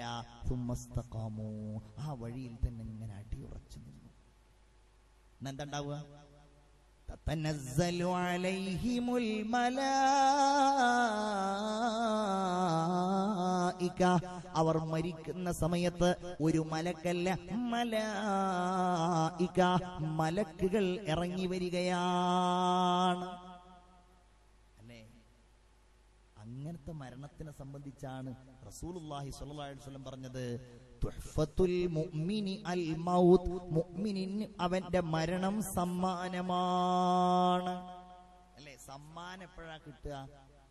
ഇന്നിപ്പോ വെറുതെ കിട്ടുന്ന സമ്മാനം വല്ലതും കിട്ടുമോ എന്ന് ആലോചിച്ചിട്ടാണ് നമ്മൾപ്പെട്ട പല ആളുകളും ലോട്ടറി ഒക്കെ എടുക്കുന്നത്. വെറുതെ കിട്ടുന്ന സമ്മാനത്തിനാണ് എല്ലാവർക്കും താല്പര്യം. അതുകൊണ്ട് ഒരു ഫലം ഉണ്ടാവില്ലല്ലോ, അതുകൊണ്ടാണ് അത് ഹറാമായത്, അതുകൊണ്ടാണ് ആ ധനത്തിന് ബർക്കത്തില്ലാത്തത്. എനിക്കടുത്ത് ഭയങ്കര അത്ഭുതം തോന്നി പോകാറുണ്ട് അല്ലേ? ചായക്കടയിൽ നിൽക്കുന്ന ഇന്നാലിന ആൾക്ക് ലോട്ടറി അടിച്ചിട്ട് അയാൾ കോടീശ്വരനായെന്നു അതിൻ്റെ അടിയിൽ നോക്കുമ്പോണ്ട് ഇത് ഭാര്യയുടെ നിർബന്ധപ്രകാരമാണ് അന്ന് ബഷീർ ലോട്ടറി എടുത്തതെന്ന് കാണും. എൻ്റെ പൊന്നാര സഹോദരന്മാരെ, നമ്മളൊക്കെ സൂക്ഷിക്കണം, പേടിക്കണം. സമ്മാനമെന്ന് പറയുന്നത് പരിശ്രമത്തിന്റെ ഫലമാണ്.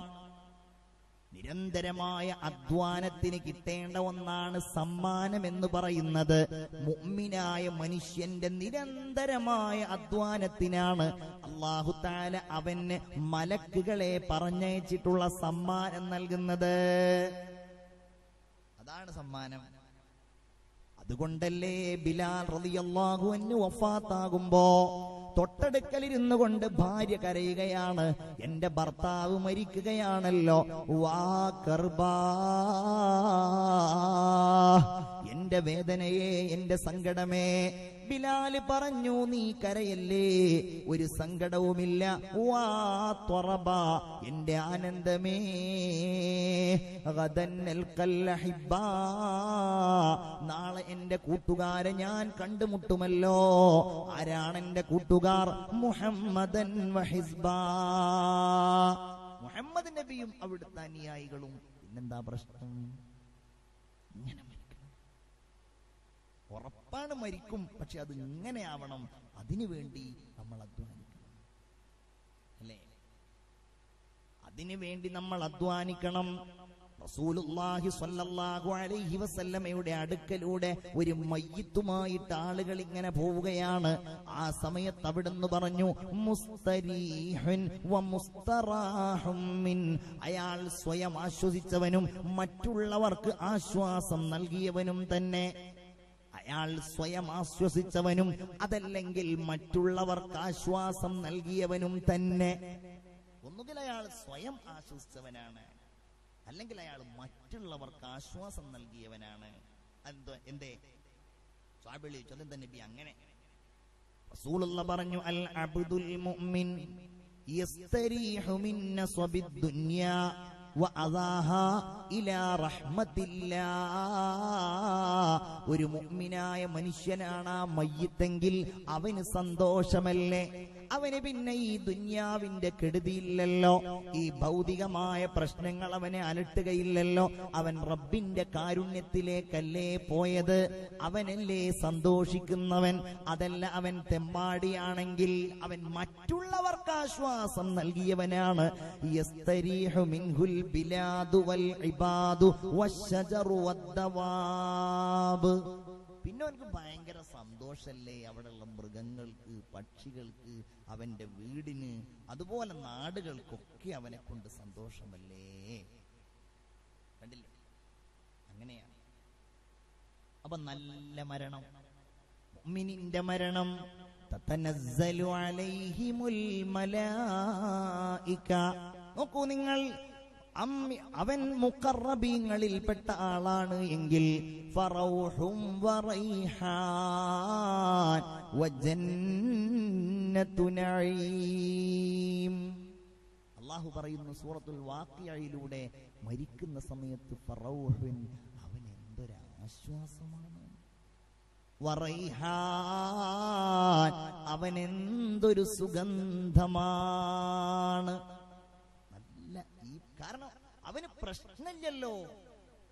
ഈ ദുന്യാവിൽ നിന്ന് വിട പറയുമ്പോ അവന്റെ ധനം ആർക്ക് കിട്ടുമെന്നവൻ അലട്ടുന്നില്ല. അവന്റെ അമലുകളുടെ കുറവ് അവനെ വേവലാതിപ്പെടുത്തുന്നില്ല. അവന് പ്രശ്നം തോന്നുന്നില്ല. അവൻ ആശ്വാസമാണ്. മലക്കുകൾ അവനെ ആശ്വസിപ്പിക്കാൻ വേണ്ടി വന്നിരിക്കുകയാണ്. സുഗന്ധമാണ്.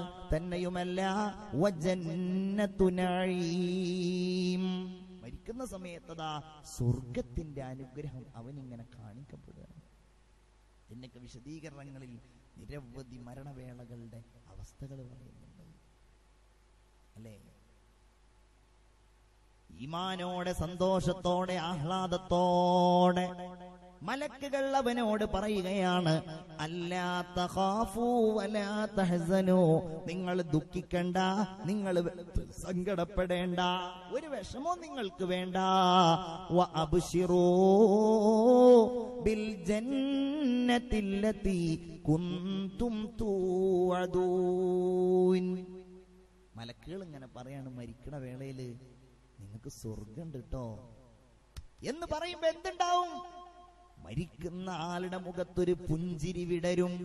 മരിക്കുന്ന ആള് പറയും, ലാ ഇലാഹ ഇല്ലല്ലാഹ്. അത് വെറുതെ പറയില്ലട്ടോ.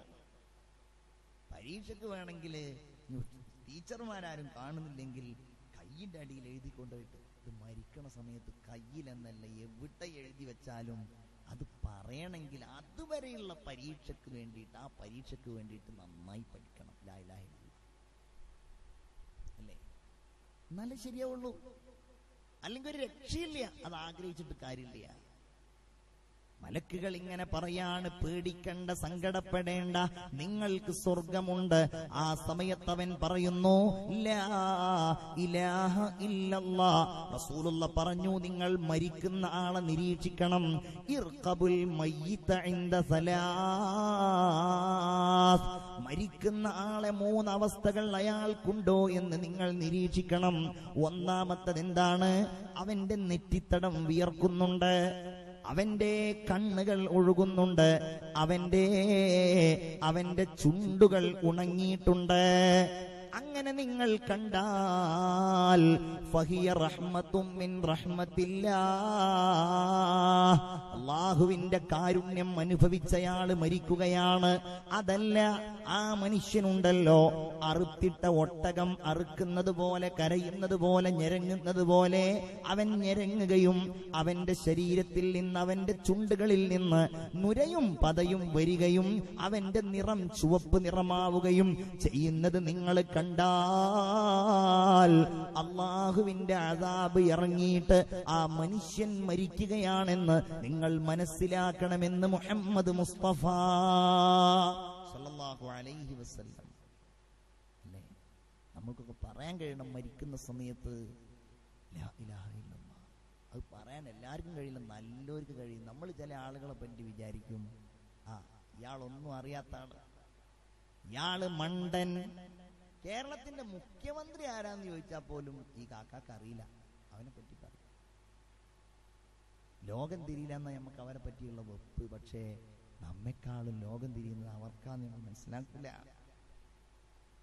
എനിക്കൊരു വല്യമ്മ ഉണ്ടായിരുന്നു, അള്ളാഹു അവർക്ക് പുറത്തു കൊടുക്കട്ടെ, അള്ളാഹു അവരുടെ ഖബർ സ്വർഗമാക്കി കൊടുക്കട്ടെ. നമ്മളുടെ ഭാഷയിൽ നേരത്തെ പറഞ്ഞ ടീമാണ്. ലോകമൊന്നും തിരിയില്ല, ഫോൺ ചെയ്യാൻ പോലും അറിയില്ല, ആളുകൾക്കിടയിൽ സ്റ്റാൻഡേർഡായിട്ട് വർത്തമാനം പറയാൻ കഴിയില്ല. നമ്മളുടെ വീട്ടിലൊക്കെ ഇങ്ങനെ മുഖ്യ അജണ്ട, പശുവുണ്ട്, പഴയ കാലത്ത് ആടുണ്ട്, അതിനൊക്കെ ഇങ്ങനെ നോക്കി നടക്കുന്ന ഒരു സാധാരണ. പക്ഷേ ഞങ്ങൾ രാവിലെ ചെറുപ്പത്തിൽ ഞങ്ങൾ ഉണർന്നിരുന്നത് വല്യമ്മ ഖുർആൻ ഓതുന്നത് കേട്ടിട്ടായിരുന്നു. എല്ലാ ദിവസവും വല്യമ്മ ഖുർആൻ ഓതും, ദുഹാ നിസ്കരിക്കും, തഹജ്ജുദ് നിസ്കരിക്കും, നിസ്കാരങ്ങളുടെ റവാത്തിബുകൾ നിസ്കരിക്കും. അങ്ങനെ ജീവിച്ചു പോകുന്ന, കൈകളിൽ തസ്ബീഹ് മാല ഉണ്ടായിരുന്ന ഒരു പാവപ്പെട്ട ഉമ്മ. നമ്മുടെ ഭാഷയിൽ അവർക്കൊന്നും തിരിയില്ല, നമ്മളൊക്കെ തിരിയുന്നവരാണ്. 2007 വല്യമ്മക്ക് അസുഖം ബാധിച്ചത്. അൽഷിമേഴ്സ് എന്നാണ് ആ ബാധിച്ച അസുഖത്തിന്റെ പേര്. എന്റെ നാട്ടിൽ ഏതെങ്കിലും ഒരാൾ മരിച്ചാൽ അന്ന് വല്യമ്മ വീട്ടിൽ ഇരുന്നു കൊണ്ട് ആ മനുഷ്യൻ ഇന്ന് ഖബറിൽ എന്തായിരിക്കും അവസ്ഥ എന്നൊക്കെ ഇങ്ങനെ പറയാറുണ്ടായിരുന്നു. എന്നിട്ട് വല്യമ്മ തസ്ബീഹ് മാലയെടുക്കും.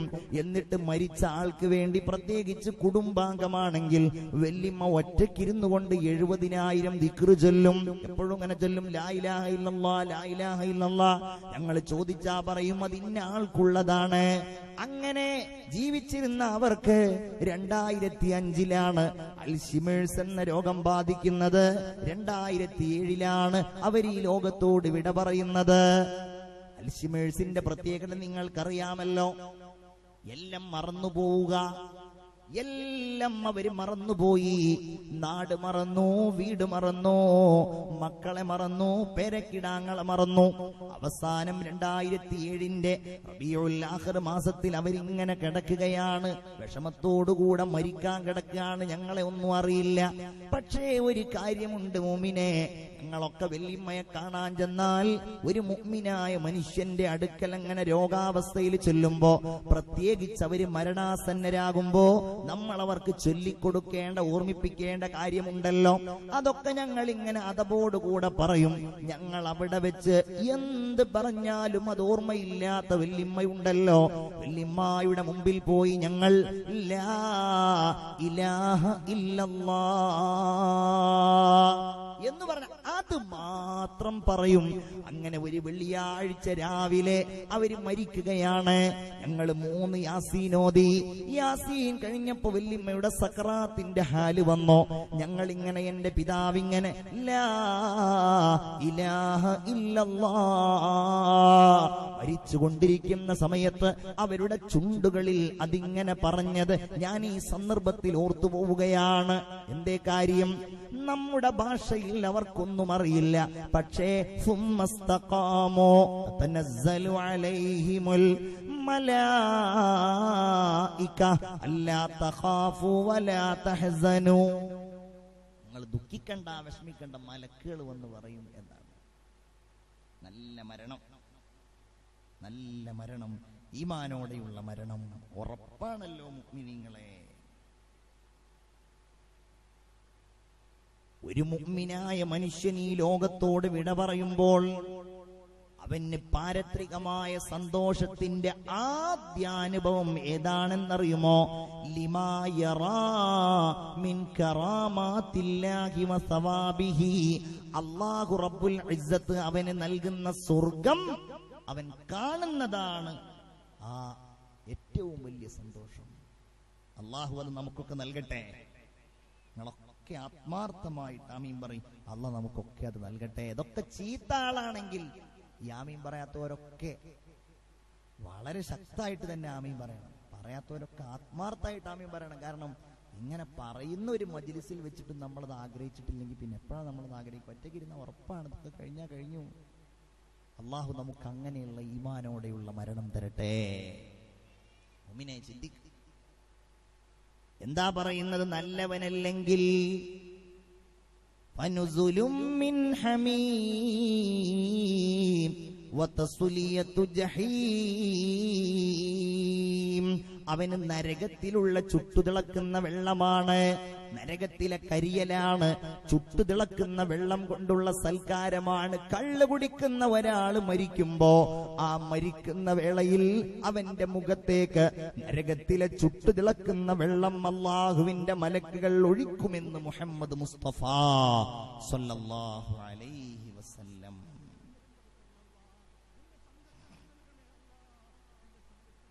അതാണ് അല്ലാഹുവിന്റെ ഔലിയാക്കൾ ലാ ഖൗഫുൻ അലൈഹിം വലാ ഹും യഹ്സനൂൻ. ഏതായാലും ഞാൻ ആ ഭാഗം അവിടെ അവസാനിപ്പിക്കുകയാണ്. അങ്ങനെ മുഅ്മിനായ ഒരു മനുഷ്യൻ ഈമാനോടെ മരിച്ചു കഴിഞ്ഞാൽ അല്ലാഹു തആല അവന് സന്തോഷത്തോടെയുള്ള യാത്രയാണ് നൽകുന്നത്. എന്റെ പ്രിയപ്പെട്ടവരെ, മരണത്തിന് ശേഷം പിന്നെ നമ്മുടെ റൂഹിന്റെ അവസ്ഥ എന്താണ്? നമ്മുടെ റൂഹിന് നമ്മുടെ ശരീരവുമായി അല്ലാഹു തആല ഒരു ബന്ധം നൽകുകയാണ്. ആ ബന്ധം നമുക്കാർക്കും നിർവചിക്കാൻ കഴിയില്ല. ഇന്ന് നമ്മൾ മരിച്ചാൽ പ്രിയപ്പെട്ടവരെ നമ്മൾ അനുഭവിക്കുന്ന കാര്യമാണ്. ആ റൂഹ് ഭൗതികമായി ചലിക്കാൻ കഴിയില്ല, കണ്ണു തുറക്കാൻ കഴിയില്ല. പക്ഷേ എന്ത് നടക്കുന്നു എന്നാ റൂഹിനറിയാം, എന്ത് നടക്കുന്നു എന്നാ ശരീരത്തിനറിയാം. ആരാണ് തന്നെ വന്ന് കാണുന്നവർ, ആരാണ് തന്നെ സ്പർശിക്കുന്നവർ, ആരാണ് തന്റെ ചുറ്റുഭാഗത്തുകൂടെ നടക്കുന്നവർ, എല്ലാം ആ റൂഹിനറിയാം, ആ ശരീരത്തിനറിയാം. ഇന്നൽ മയ്യിത യഅരിഫു മൻ യഗ്സിലുഹു. ആരാണ് തന്നെ കുളിപ്പിക്കുന്നത് എന്നാ മയ്യിത്തിനറിയാം, ആരാണ് തന്നെ മറമാടുന്നത് എന്നാ മയ്യിത്തിനറിയാം, ആരാണ് തന്നെ ഖബറിലേക്ക് താഴ്ത്തുന്നതെന്നാ മയ്യിത്തിനറിയാമെന്ന് മുഹമ്മദ് മുസ്തഫ സല്ലല്ലാഹു അലൈഹി വസല്ലം അവിടുന്ന് പറയുകയാണ്. അങ്ങനെ നമ്മളെ കഫൻ ചെയ്തു, നമ്മളെ കുളിപ്പിച്ചോ, പിന്നെ നമ്മെ കൊണ്ടുപോകുന്നത് പള്ളിക്കാട്ടിലേക്കാണ്, ശ്മശാനത്തിലേക്കാണ്. അതുവരെ നമ്മുടെ കൂടെ പലരുമുണ്ടായിരുന്നു. ഇനി ആരുമില്ല, ഒരാളും നമ്മുടെ കൂടെ ഇല്ലല്ലോ. കെട്ടുകൾ 3 കെട്ടി കട്ടിലിൽ നിന്നെയുമേറ്റി ഒരു ദിനമുണ്ടൊരു യാത്ര, തീരെ മടക്കമില്ലാത്ത യാത്ര. 3 കഷ്ണം തുണി ചുറ്റി മുറിയാതെ ദിക്റ് ചൊല്ലി ഖബറിലേക്കുള്ളൊരു പോക്ക് മനസ്സിൽ നീ ഓർത്തൊന്ന് നോക്ക്. തൊട്ടിലീലാടിയ കുട്ടി പച്ച മണ്ണോട് ചേർന്നങ്ങൊട്ടി. നമ്മെ ആളുകൾ പൊതിഞ്ഞെടുക്കുകയാണ്. ഹബീബായ റസൂലുള്ള പറയുന്നു, മനുഷ്യനെ അവന്റെ റൂഹ് അവന്റെ ശരീരത്തെ മയ്യിത്ത് കട്ടിലിൽ ചുമന്നുകൊണ്ട് ആളുകൾ അവരുടെ പെരടിയിൽ ചുമന്നു കഴിഞ്ഞാൽ എന്താ ഉണ്ടാവുക? ഒന്ന് ഓർത്തു നോക്കൂ നിങ്ങൾ. ഞാനും നിങ്ങളുമൊക്കെ മയ്യിത്തായിട്ടിങ്ങനെ കിടക്കുകയാണ്.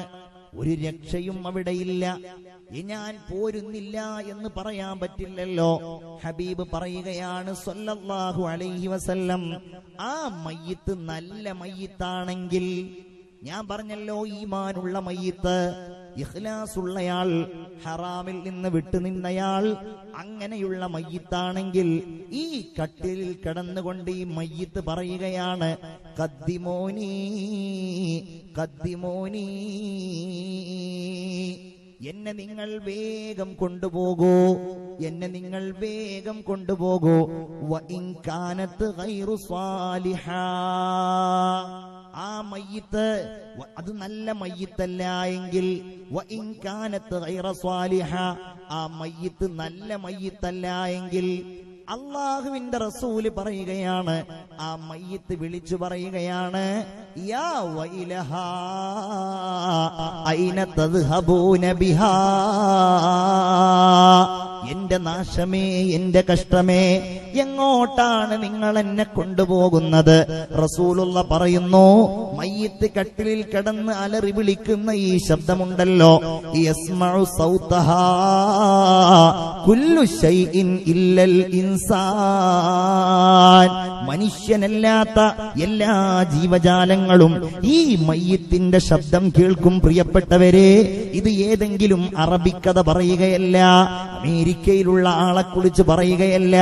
റസൂലുള്ള വീണ്ടും പറയുന്നു, ഇന്നൽ മലായികത തംശി അമാമൽ ജനാസ, മയ്യിത്തിന്റെ മുന്നിൽ മലക്കുകൾ നടക്കും, മയ്യിത്തിന്റെ പിന്നിലും മലക്കുകൾ നടക്കും. ഈ മയ്യിത്തിനെ നോക്കിക്കൊണ്ട് മലക്കുകൾ പറയുകയാണ്, മാ ഖദ്ദമ ഫുലാൻ, നാളേക്കുള്ള ജീവിതത്തിന് വേണ്ടി ഈ മനുഷ്യൻ എന്താണ് സമ്പാദിച്ചിട്ടുള്ളത്? ആ സമയത്ത് ജനങ്ങൾ പറയുകയാണ്, അവന്റെ പിന്നാലെ നടക്കുന്ന ജനങ്ങൾ പറയുകയാണ്, മാ അഖറ ഫുലാൻ, ഈ മനുഷ്യൻ അവന്റെ അനുചരന്മാർക്ക് വേണ്ടി, അവന്റെ കുടുംബങ്ങൾക്ക് വേണ്ടി എന്തൊക്കെ ധനങ്ങളാണ് ബാക്കി വെച്ചിട്ടുള്ളത് എന്ന് ഈ മയ്യിത്തിനെ നോക്കിക്കൊണ്ട് ആളുകൾ പറയുന്ന ഒരവസ്ഥയാണ്. അല്ലാഹു തആല ആ സമയത്തൊക്കെ നമുക്ക് രക്ഷ നൽകട്ടെ. മുഅ്മിനീങ്ങളെ, നിങ്ങളുടെ അടുക്കലേക്ക് ബക്കറ്റുമായിട്ട് സംഘാടകർ വരുന്നുണ്ട്. ഇൻഷാ അല്ലാഹ് ആ ബക്കറ്റ് നിങ്ങളുടെ അടുക്കലേക്ക് വരുമ്പോൾ നല്ല ഒരു സ്വതക്ക, ഒരു മടിയും കൂടാതെ കഴിയുന്നവരൊക്കെ ഒരു 100 രൂപയെങ്കിലും ആ ബക്കറ്റിൽ നിക്ഷേപിക്കണം. അല്ലാഹു തആല നിങ്ങളുടെ ഉദ്ദേശങ്ങളൊക്കെ അല്ലാഹു തആല സഫലീകരിച്ചു തരുമാറാവട്ടെ. അല്ലാഹു തആല ഈമാൻ നൽകുമാറാവട്ടെ. ഞാൻ 100 രൂപ തന്നതായി പ്രഖ്യാപിക്കേണ്ടി വരും. ഞാൻ ഒന്നും എടുത്തിട്ടില്ല. ഇൻഷാ അല്ലാഹ് അപ്പോൾ എല്ലാവരും വേദി തന്നെ തുടങ്ങിയിട്ടുണ്ട്. എടുത്ത പിന്നെ ഇടാതെ പോയാൽ മോശം എല്ലാ അവസ്ഥ ഞാൻ ഒഴികെ ഉള്ളത് അല്ലേ. പിന്നെ ഇൻഷാ അല്ലാഹ് അള്ളാഹു എല്ലാവരുടെയും മുറാദ് അള്ളാഹു ഹാസിലാക്കി തരുമാറാവട്ടെ. അപ്പൊ മയ്യിത്തിന്റെ കൂടെ ഇങ്ങനെ നടക്കുമ്പോ ഖബറിലേക്ക് ഇങ്ങനെ പോകുമ്പോ ഇന്നത്തെ കാലത്ത് എന്താ, മൊബൈൽ ഫോൺ, വർത്താനം. ഒരു ചെറിയ കുട്ടി മരിച്ച്, ഒരു 10-20 വയസ്സായ ഒരു ചെറുപ്പക്കാരൻ മരിച്ചിട്ട് ഞാൻ ആ മയ്യിത്തിന്റെ അവിടെ പോയപ്പോൾ പടച്ച തമ്പുരാനെ, അവന്റെ കൂടെ പഠിച്ചിരുന്ന കുറെ ആളുകൾ അവിടെ ഉണ്ട്. ഓരൊക്കെ ഇങ്ങനെ ഫോട്ടോ എടുക്കുന്നു. എന്തിനായിരിക്കും അത്?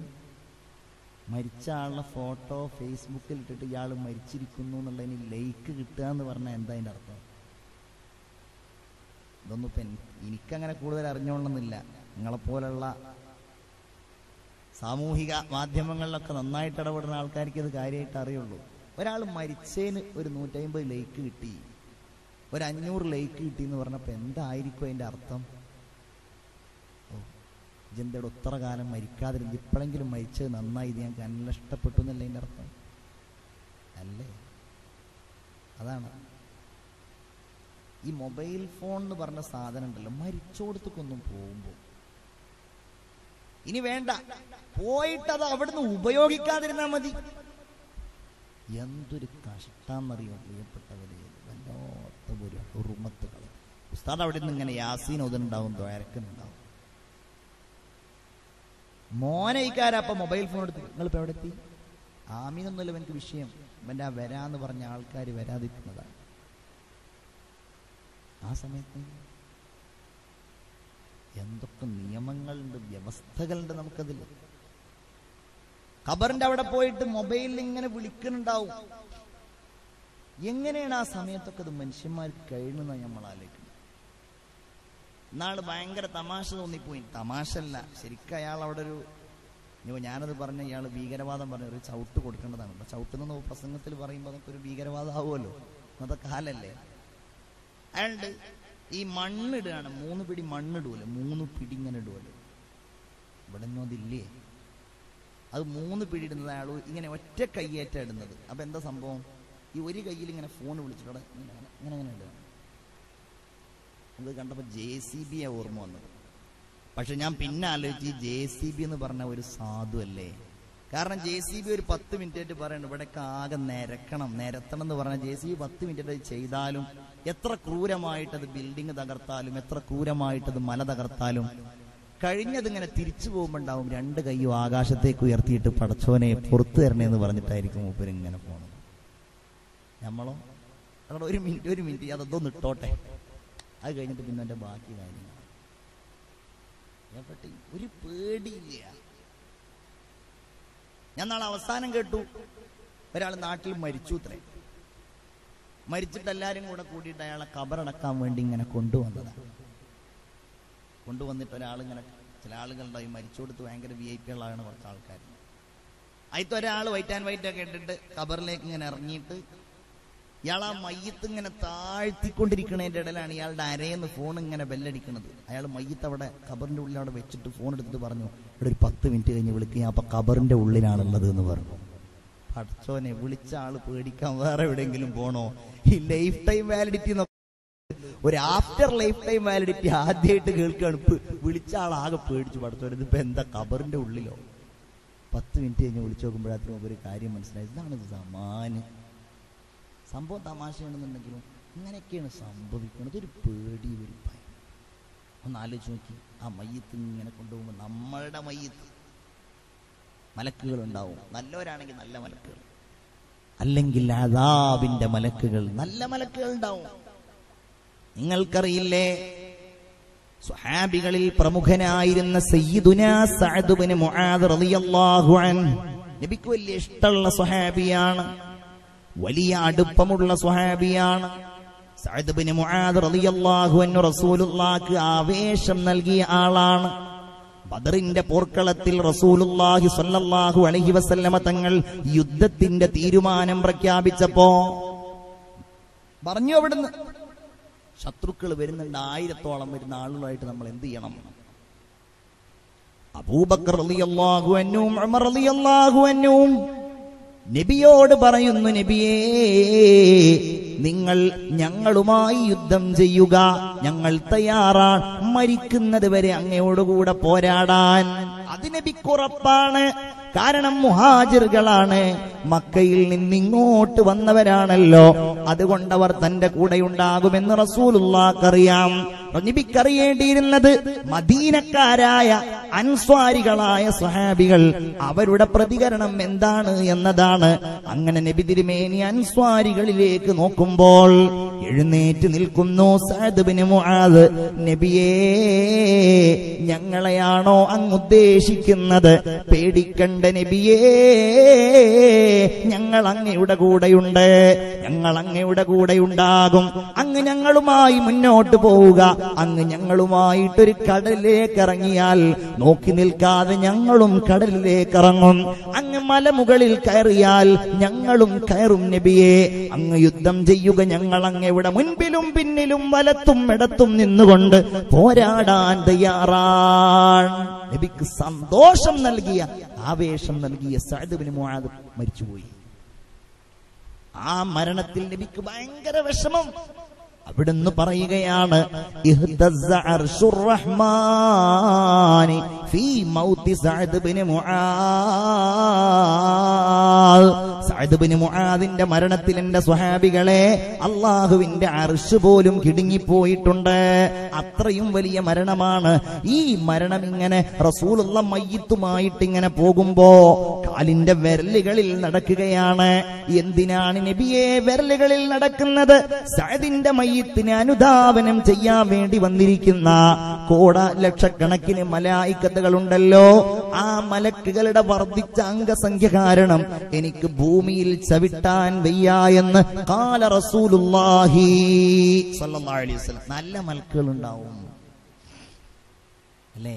അങ്ങനെ മയ്യിത്തുമായിട്ട് ഇങ്ങനെ പോയിട്ട് നമ്മെ കാത്തിരിക്കുകയാണ് ഖബർ. അക്കാണും പള്ളിക്കാട്ടിൽ ഒരു നാളിൽ നമ്മൾ പോണ്ടേ, എന്നാണെന്നറിയില്ലേലും എന്തായാലും നമ്മൾ പോണ്ടേ. ആ ഖബറിന്റെ സമീപത്ത് നമ്മെ കൊണ്ടുവന്ന് വെക്കുന്നു. നോക്കൂ നിങ്ങൾ, ഖബറുണ്ടല്ലോ, എവിടെയാണോ ഒരു മനുഷ്യന്റെ മരണശേഷം അവനുള്ളത്, അവിടെയാണ് അവന്റെ ഖബർ. ഒരാളെ പക്ഷി പിടിച്ചു, മൃഗം പിടിച്ചു, അവന്റെ ഖബർ, അവന്റെ അവസാന വിശ്രമം എവിടെയാണോ അവിടെയാണ്. അതൊരു പക്ഷേ അവനെ ആ മൃഗം കഴിച്ചിട്ട് അവനെ കാഷ്ടിക്കുന്ന സമയത്ത് അവിടെയാകാം, അതല്ലെങ്കിൽ പക്ഷികളുടെ വയറിന്റെ ഉള്ളിലാകാം. അവിടെ അവൻ, ഒരു മനുഷ്യൻ ഖബറിന്റെ ഉള്ളിൽ അനുഭവിക്കുന്ന അനുഭവം ഉണ്ടാകുന്നതാണ് അവന്. ഹബീബായ റസൂലുള്ളാഹി പറയുകയാണ്, ഒരു മനുഷ്യൻ ഏത് മണ്ണിൽ നിന്നാണോ സൃഷ്ടിക്കപ്പെട്ടിട്ടുള്ളത് ആ മണ്ണിലേക്കാണ് അവൻ മടങ്ങുന്നത്. എവിടെ നിന്നാണോ അവൻ സൃഷ്ടിക്കപ്പെട്ടിട്ടുള്ളത്, അള്ളാഹുവിന്റെ റസൂല് പറഞ്ഞ ഹദീസിന്റെ അടിസ്ഥാനം നമ്മളെ അവിടുത്തെ മണ്ണിങ്ങനെ കൊണ്ടുപോയിട്ട് ലോഡ് കയറ്റിയിട്ട് മാതാവിന്റെ ഗർഭപാത്രത്തിൽ കൊണ്ടുപോയി എന്നല്ല. ഒരു പക്ഷേ നമ്മുടെ ഖബറുള്ള സ്ഥലമുണ്ടല്ലോ, നമ്മുടെ മണ്ണ് ചേരുന്ന ശരീരം മണ്ണോട് ചേരുന്ന സ്ഥലമുണ്ടല്ലോ, ആ സ്ഥലത്ത് നിന്ന് ഒരുപക്ഷെ ഒരു തന്മാത്ര എടുക്കാം, അതല്ലെങ്കിൽ അവിടുത്തെ ഒരു ആറ്റം എടുക്കാം. അവിടെ നിന്നായിരിക്കും അള്ളാഹുവിന്റെ മലക്കുകൾ റൂഹുമായിട്ട് വരുമല്ലോ നമ്മുടെ ആ ശരീരത്തിൽ ആ മണ്ണും നിക്ഷേപിക്കുന്നത്. എന്താ നമ്മൾ സംശയിക്കേണ്ടതില്ലല്ലോ.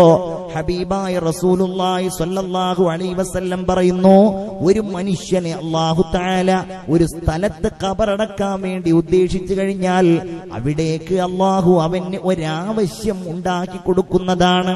ഒരിക്കൽ റസൂലുള്ള ഇങ്ങനെ പള്ളിയുടെ സമീപത്ത് കൂടെ ഇങ്ങനെ നടന്നു പോകുമ്പോ റആ ഖൗമൻ യഹ്ഫിറൂന ഖബ്റ, ഖബർ കുഴിക്കുന്ന കുറച്ചാളുകളെ കണ്ടു. അവിടുന്ന് ചോദിച്ചു, ഇതാർക്കുള്ള ഖബറിടമാണ്? അവര് പറഞ്ഞു, നബിയെ, ഇത് ഇന്നാലിന്ന എത്യോപ്യക്കാരനുള്ള ഖബറിടമാണ്. അവിടുന്ന് പറയുകയാണ്, ലാ ഇലാഹ ഇല്ലല്ലാഹ് സിഖ മിൻ അർളിഹി വസമാഇഹി ഇല തുർബത്തില്ലതി ഖുലിഖ മിൻഹാ. അല്ലാഹു തആല ആ മനുഷ്യനെ സൃഷ്ടിച്ച മണ്ണിലേക്ക് അവനെ കൊണ്ടെത്തിച്ചിരിക്കുകയാണ്. നമ്മൾ എവിടുന്നാ സൃഷ്ടിച്ചത്? മഞ്ഞക്കുളത്തെ, അതുപോലെ തന്നെ അല്ലെങ്കിൽ നമ്മുടെ അവിടെയുള്ള മേപ്പറമ്പിലുള്ള പള്ളിക്കബർസ്ഥാനിൽ നിന്നാണോ? നമ്മൾ അവിടേക്ക് മടങ്ങും. എന്റെ സഹോദരിമാരെ, നിങ്ങളൊക്കെ ഏതോ നാടുകളിൽ ജനിച്ചവർ, നിങ്ങളെ അല്ലാഹു തആല ഇവിടെ എത്തിച്ചിരിക്കുകയാണ്. ഇനി എവിടെയാണോ നമ്മുടെ മരണം അവിടെ അല്ലാഹു തആല നമ്മുടെ ഖബർ ഒരുക്കുന്നതാണ്. അവിടെയുള്ള ജീവിതത്തിലെ സുരക്ഷ അല്ലേ? ഒന്ന് ആലോചിച്ച് നോക്കൂ. അവിടെ പോയി കിടക്കണ്ടേ? ഖബറിലേക്ക് അങ്ങനെ താഴ്ത്തുന്ന രംഗം. മയ്യിത്തായിട്ട് നമ്മൾ ഇങ്ങനെ പോരുമ്പോ നമ്മുടെ വീട്ടിലുള്ള എല്ലാവരും സാധനങ്ങളെ കുറിച്ച് ആലോചിക്കുന്നവരുണ്ടാകും. മരണത്തിന് മുമ്പ് തന്നെ സ്വത്തുക്കളെ കുറിച്ച് ചർച്ച ചെയ്യുന്നവരുണ്ടാകും. എത്ര പ്രശ്നങ്ങൾ കേൾക്കുന്നു നമ്മൾ. ഈ പാലക്കാട് ഒരുപാട് കേന്ദ്രങ്ങൾ, വ്യവസായ കേന്ദ്രങ്ങൾ, ഫാക്ടറികൾ, കമ്പനികൾ നമ്മൾ കാണാറില്ലേ? ആലുവയിൽ ഞാൻ പലപ്പോഴും കേൾക്കാറുണ്ട്, അലൂമിനിയത്തിന്റെ മുതലാളി മരിച്ചപ്പോ മക്കൾ സ്വത്തിന്റെ പേരിൽ പ്രശ്നമുണ്ടാക്കി. അംബാനിമാരുടെ പിതാവ് മരിച്ചപ്പോ മക്കൾ ആ സ്വത്തിന്റെ പേരിൽ പ്രശ്നങ്ങൾ ഉണ്ടാക്കി. അനിലും മുകേഷും എല്ലാവരുടെയും ലക്ഷ്യം അതാണ്. ഇനി നമ്മുടേതായിട്ടൊന്നുമില്ല. വാപ്പ കടന്ന കട്ടില്, ഉമ്മ കടന്ന കട്ടില്. എന്റെ സഹോദരിമാരെ, നിങ്ങൾ അണിഞ്ഞിരിക്കുന്ന സ്വർണ്ണാഭരണങ്ങളുണ്ടല്ലോ, അതൊക്കെ പലരും ഇങ്ങനെ സ്വപ്നം കാണുകയാകും. പലരും അതിനെക്കുറിച്ച് ചർച്ച നടത്തുന്നുണ്ടാകും. മരിച്ചാ കിട്ടുന്ന കാര്യം മക്കള് മാത്രമല്ല, നാട്ടുകാരുടെയും ചർച്ചയാണ്, എല്ലാവരുടെയും ചർച്ചയാണ്. ഇനി നമുക്കൊന്നുമില്ല. നമുക്കുള്ളത് നമ്മുടെ അമൽ, നമുക്കുള്ളത് നമ്മുടെ നല്ല മക്കൾ, നമുക്കുള്ളത് നമ്മുടെ ഇൽമ്. ഏതായാലും ആ പള്ളിക്കാട്ടിലെ ഖബർസ്ഥാനിൽ കൊണ്ടുവന്ന് നമ്മെ അങ്ങ് താഴ്ത്തുന്ന ആ രംഗം, മൂടുകല്ലുകൾ വെച്ചിട്ട് അതിലേക്ക് മണ്ണിടുകയാണ് അല്ലേ? പരം വിധിച്ചുമ്മാ വിട്ട് ചൊങ്കിൽ നടക്കുന്ന ശുജഅത്ത് നാമുക്കുണ്ട് നാട്ടിലേ. കഥയെന്തെന്നറിവുണ്ടോ നാളെ കിടക്കുന്ന ഖബറെന്ന ഭയങ്കര വീട്ടിലേ. ഖബറെന്ന ഭയങ്കര വീട്ടിലേ. വീട്ടിലെ മെത്ത പിരിഞ്ഞ നമുക്ക് കാട്ടിലാറടി മണ്ണാണ്. ചേലിൽ ചെന്ന് കിടക്കണ നമ്മുടെ മേലെ വരുന്നത് കല്ലാണ്. ഇലയും നൽ തണ്ണീരാതും ചേർത്ത് മണ്ണതിനാലേ അടവാകും വിടവിനെ ബാറിലേ.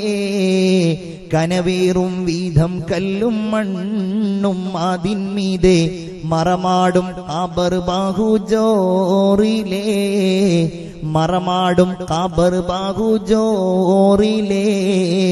ഇഷ്ടജനങ്ങളെ വിട്ടു പിരിഞ്ഞ് കട്ടിലേറി പോകുമ്പോൾ ഉറ്റവരെല്ലാം കരളും പൊട്ടി കരയുന്നുണ്ട്.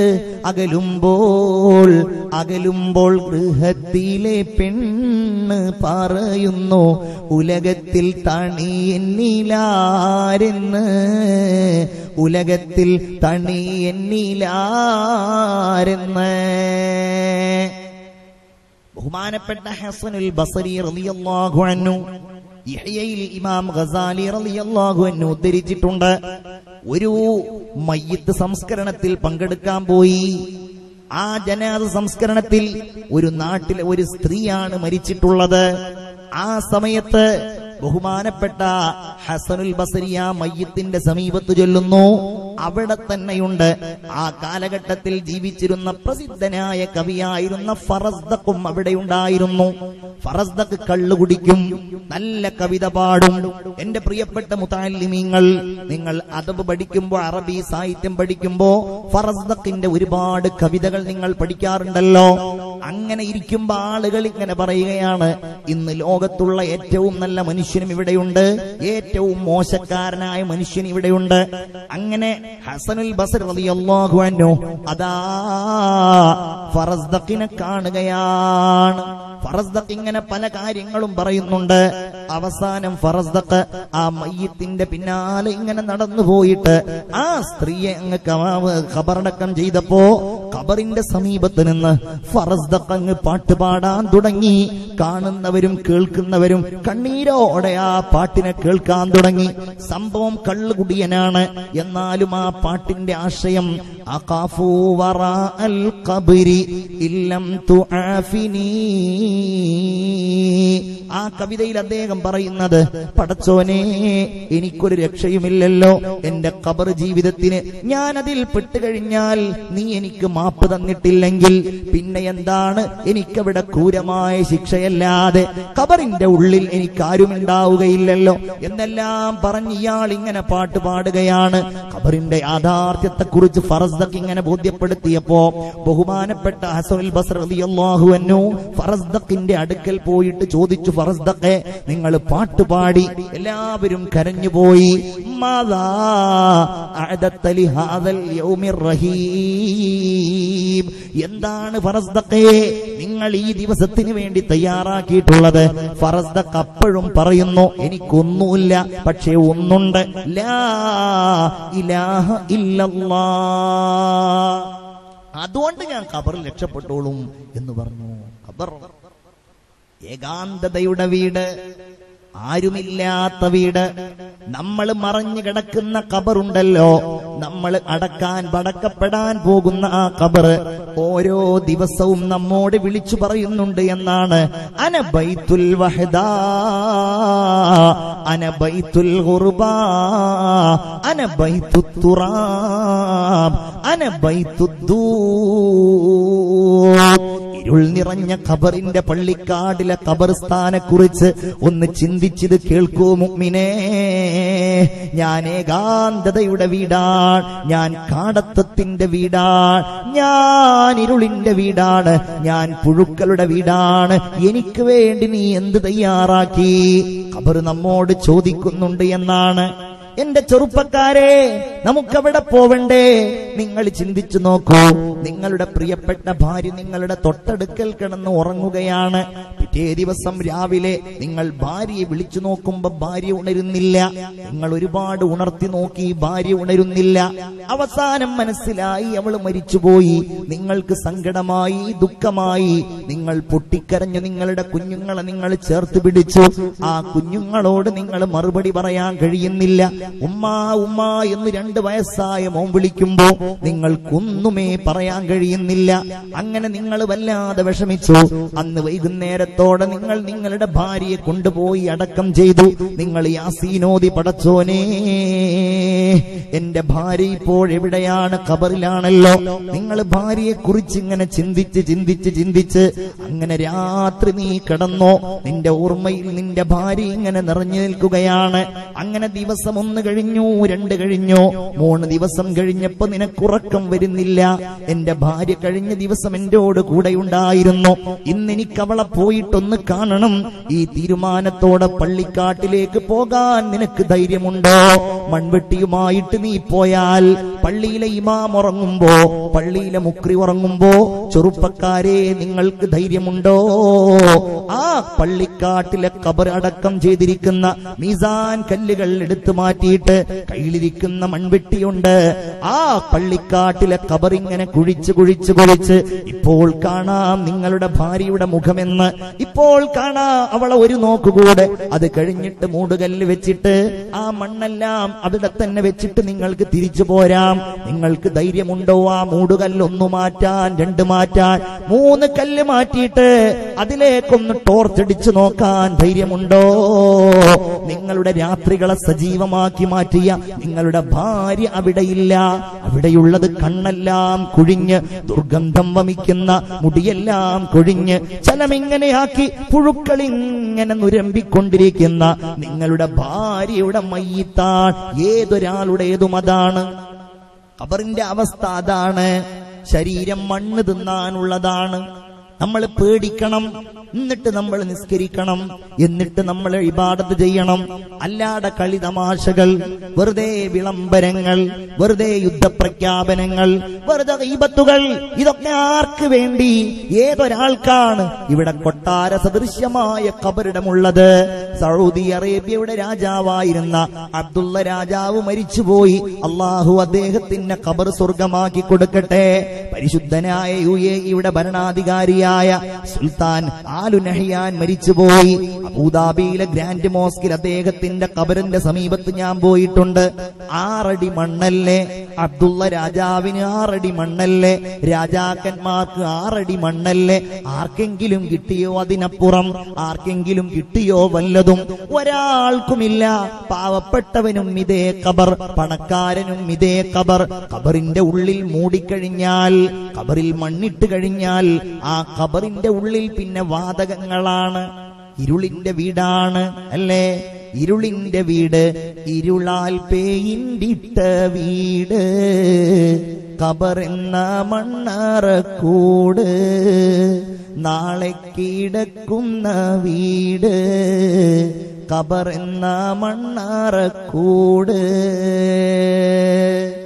അല്ലേ, എന്തൊരവസ്ഥയാണ്! ആ ഖബറിൽ വാതകങ്ങൾ ഇങ്ങനെ മാറും. അവിടെയുള്ള വാതകങ്ങൾ ഇങ്ങനെ വർദ്ധിച്ച് വർദ്ധിച്ച് വർദ്ധിച്ച് ഫ്രഷായ മയ്യിത്തിന്റെ ശരീരം അവന്റെ മൂക്കിലൂടെയും കണ്ണിലൂടെയും ദ്വാരങ്ങളിലൂടെയും രക്തമൊഴുകാൻ തുടങ്ങും. രക്തമൊഴുകി ആ രക്തം ചലമായി മാറും. അങ്ങനെ പതുക്കെ പതുക്കെ അവിടെ ദുർഗന്ധം വരാൻ തുടങ്ങും. ഖബറിന്റെ അവസ്ഥ അങ്ങനെയാണ്. ഹാറൂൻ യഹ്യ എന്ന പ്രഗത്ഭനായ ഗവേഷകൻ അതിനെക്കുറിച്ച് രസകരമായ ഒരു ലേഖനം എഴുതിയിട്ടുണ്ട്. ഖബറിൽ മനുഷ്യന്റെ ശരീരത്തിന് വരുന്ന പരിണാമങ്ങൾ അല്ലേ. ഇവിടുന്ന് എല്ലാ സുഗന്ധദ്രവ്യങ്ങളും എല്ലാ ക്രീമുകളും അത്യന്താധുനികമായ എല്ലാ സ്പ്രേകളും അടിച്ച് എല്ലാം ഭംഗിയാക്കി നടക്കുന്ന നമ്മുടെ അവസ്ഥയാണ്. കണ്ണ് കുഴിയും, കണ്ണ് പോരും അല്ലേ. ഖബറെന്ന് കേട്ടാൽ തൽക്ഷണം ഞെട്ടേണ്ടതാ, കണ്ടാലുടൻ വാ വിട്ട് നീ കരയേണ്ടതാ. മേടയ്ക്കു പകരം മാളമാ സുബ്ഹാന, റബ്ബി അതിൽ കിടക്കേണ്ടതാണ് അസ്മാന. ചിതലും പുഴുക്കളും തവളം പെരുത്തുണ്ടതിൽ, സന്തോഷമാണ് വയ്ക്കു നീ ചൊല്ലുന്നതിൽ. നോക്കൂ നിങ്ങൾ, അവിടെ യഥാ സുഗന്ധം ഇല്ല, അവിടെ ദുർഗന്ധമാണ്.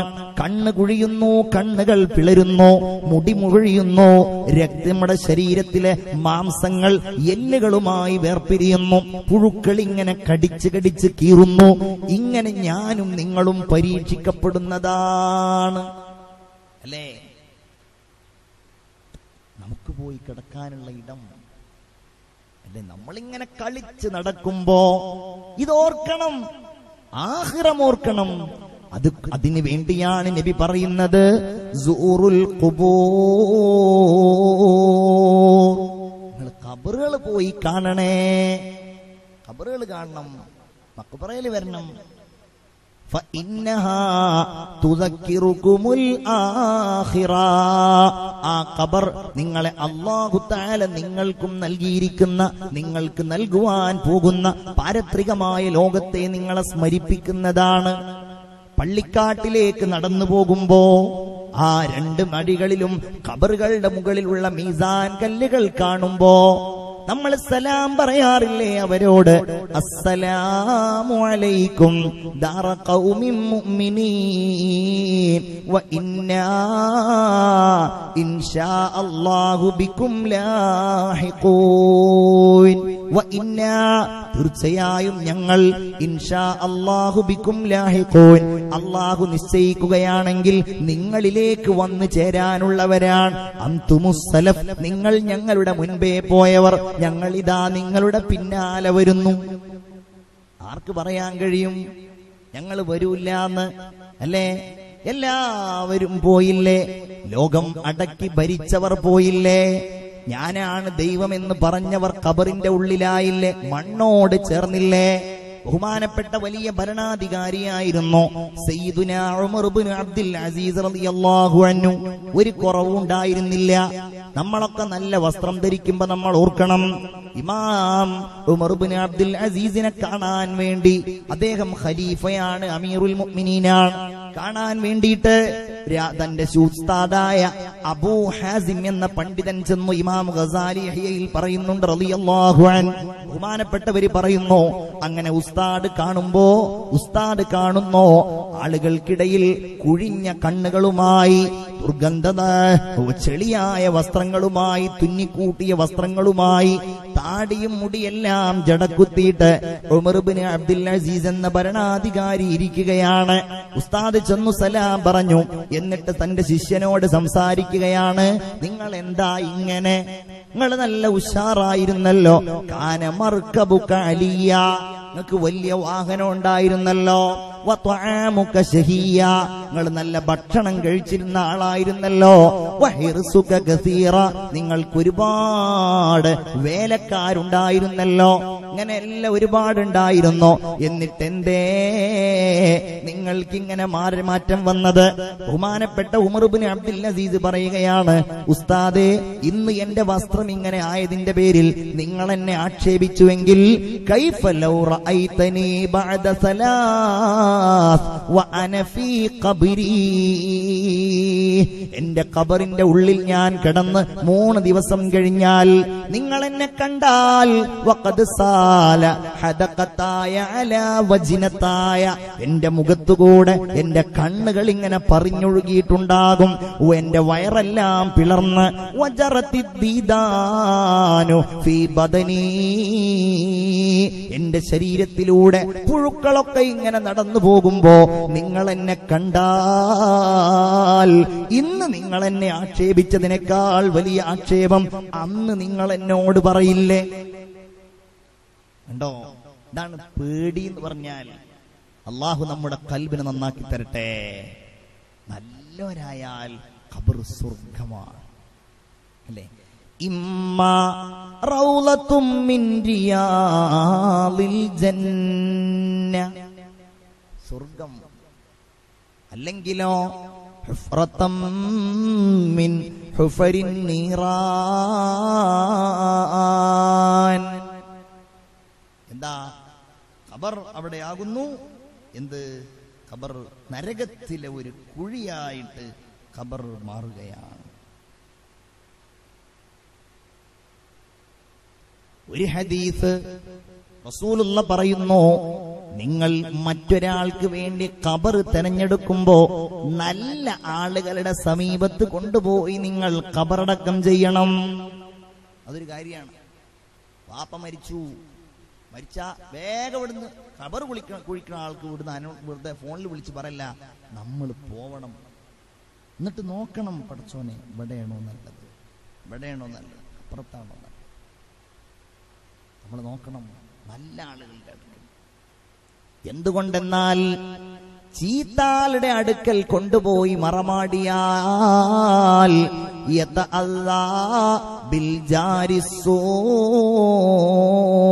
ചീത്താളെ കൊണ്ട് ഈ ഖബറിൽ കിടക്കുന്നയാൾക്ക് ബുദ്ധിമുട്ടുണ്ടാകും.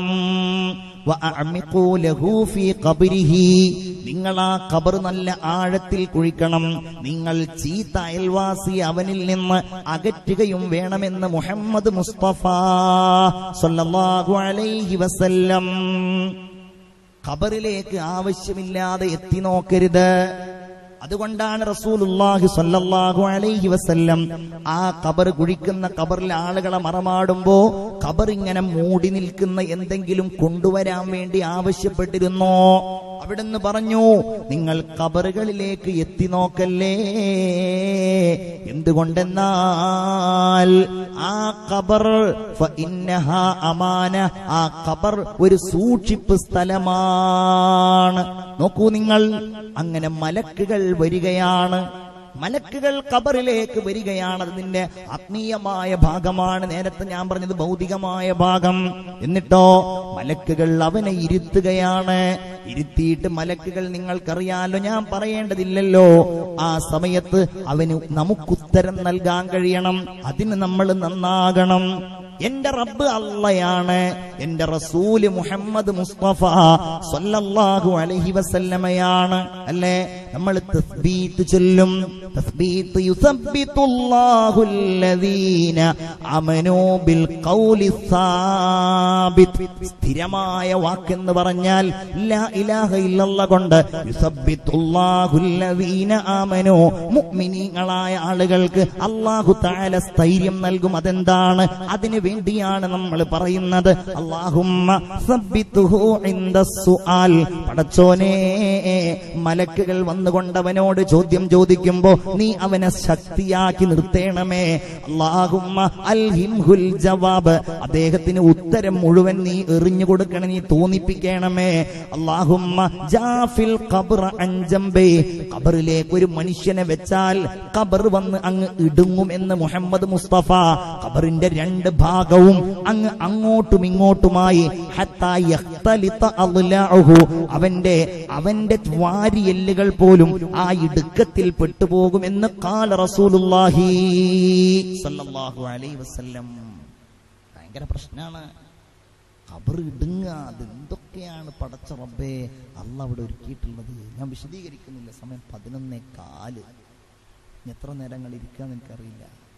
എത്ര നേരം ഇരിക്കുക? എല്ലാവരും എണീറ്റ് നിന്നേ. കുറേ നേരം ഇരിക്കുന്നു, കുറേ ആൾക്കാർ ഉറങ്ങുന്നുണ്ടോ സംശയം. എല്ലാവരും എണീറ്റ് യാ അല്ലാഹ്, ഇനി കൂടുതൽ സമയം ഞങ്ങൾ ഇരുത്തുന്നില്ല. ഖബർ എന്ന് പറഞ്ഞത് വലിയൊരു വിഷയം തന്നെയാണ്. കയ്യൊക്കെ ഒന്ന് പൊക്കിക്കോളൂ. ആ മതി മതി, താഴ്ത്തി അടുത്ത ആൾ ഇടിക്കൊന്നും വേണ്ട. ഈ പൊക്കാൻ പറഞ്ഞിട്ടുണ്ടെങ്കിൽ ചിലവരങ്ങോട്ട് ഒന്നിച്ച് പഠിച്ചു തന്നെ. യാ അല്ലാഹ്, ഒരു സ്വലാത്ത് സ്വലാത്തുല്ലാഹ് സലാമുല്ലാഹ് അലാ ത്വാഹ റസൂലില്ലാഹ് സ്വലാത്തുല്ലാഹ് സലാമുല്ലാഹ് അലാ യാസീൻ ഹബീബില്ലാഹ്. ഇത് വേറെ കുറച്ച് ആൾക്കുള്ള ഒരു അവസരം കൂടിയാണ്. അഥവാ മുങ്ങാൻ വിചാരിക്കുന്ന ആരെങ്കിലും ഉണ്ടെങ്കിൽ അതിൻ്റെ ഇടയിലാണ് മുങ്ങിക്കോട്ടെ എന്ന് വിചാരിച്ചിട്ടാണ് ഞാൻ എടുത്തത്. യാ അല്ലാഹ്, എല്ലാവരും ഇരിക്കും. ഉറക്കം പോയാലൊക്കെ ഇരിക്കും. ഉറക്കം പോയവർ മാത്രം ഇരുന്നാൽ മതിട്ടോ. എല്ലാവരും ഉറക്കം പോയത് ഭയങ്കര അത്ഭുതമാണല്ലോ. ഗിന്നസ് ബുക്കിൽ കൊടുക്കേണ്ടി വരുമോ? ഭയങ്കര രസമായി പോയി. എല്ലാവരുടെയും ഉറക്കം ഒറ്റയടിക്ക് പോയി. ഏതായാലും നീ കൂടുതൽ സംസാരിക്കുന്നില്ല. 11:15. നാളെയും മഴന്നുണ്ട്, മറ്റന്നാളും മഴന്നുണ്ട്. ഇൻഷാ അല്ലാഹ്, ഇതാണ് ഖബർ. വല്ലാത്തൊരു ലോകം. അവിടെ ചോദ്യം, അവിടെ രക്ഷപ്പെടുത്തുന്ന കുറച്ച് സാധനങ്ങളുണ്ട്. മണ്ണ് തൊടൂല. ഷഹീദ് ഉദാഹരണം. നല്ല മനുഷ്യന്മാര് മണ്ണ് തൊടൂല. അമ്പിയാക്കൾ മണ്ണ് തൊടൂല. റഅയ്തു മൂസാ യുസല്ലി ഫിൽ ഖബ്രി ഖായിമാ, മൂസാ നബി ഖബറിൽ നിസ്കരിക്കുന്നത് ഞാൻ കണ്ടു. സ്വല്ലല്ലാഹു അലൈഹി വസല്ലം പറയാൻ, ഖബറിൽ നല്ല മനുഷ്യന്മാർക്കൊന്നും പറ്റൂല. അതിൽപ്പെട്ട ഒരാളാണ് ഹാഫിദുൽ ഖുർആൻ, ഖുർആൻ മനപ്പാഠമാക്കിയ ആൾ. ഖുർആൻ മനപ്പാഠമാക്കിയ ആൾക്ക് ഖബറിൽ ഒന്നുമേ ചെയ്യാൻ കഴിയില്ല. നമ്മൾക്കായാൻ കഴിഞ്ഞിട്ടില്ലെങ്കിലും മക്കളെയെങ്കിലും അതാക്കുക. ഒരു കാര്യം കൂടെ പറഞ്ഞ് ഞാൻ അവസാനിപ്പിക്കുകയാണ്.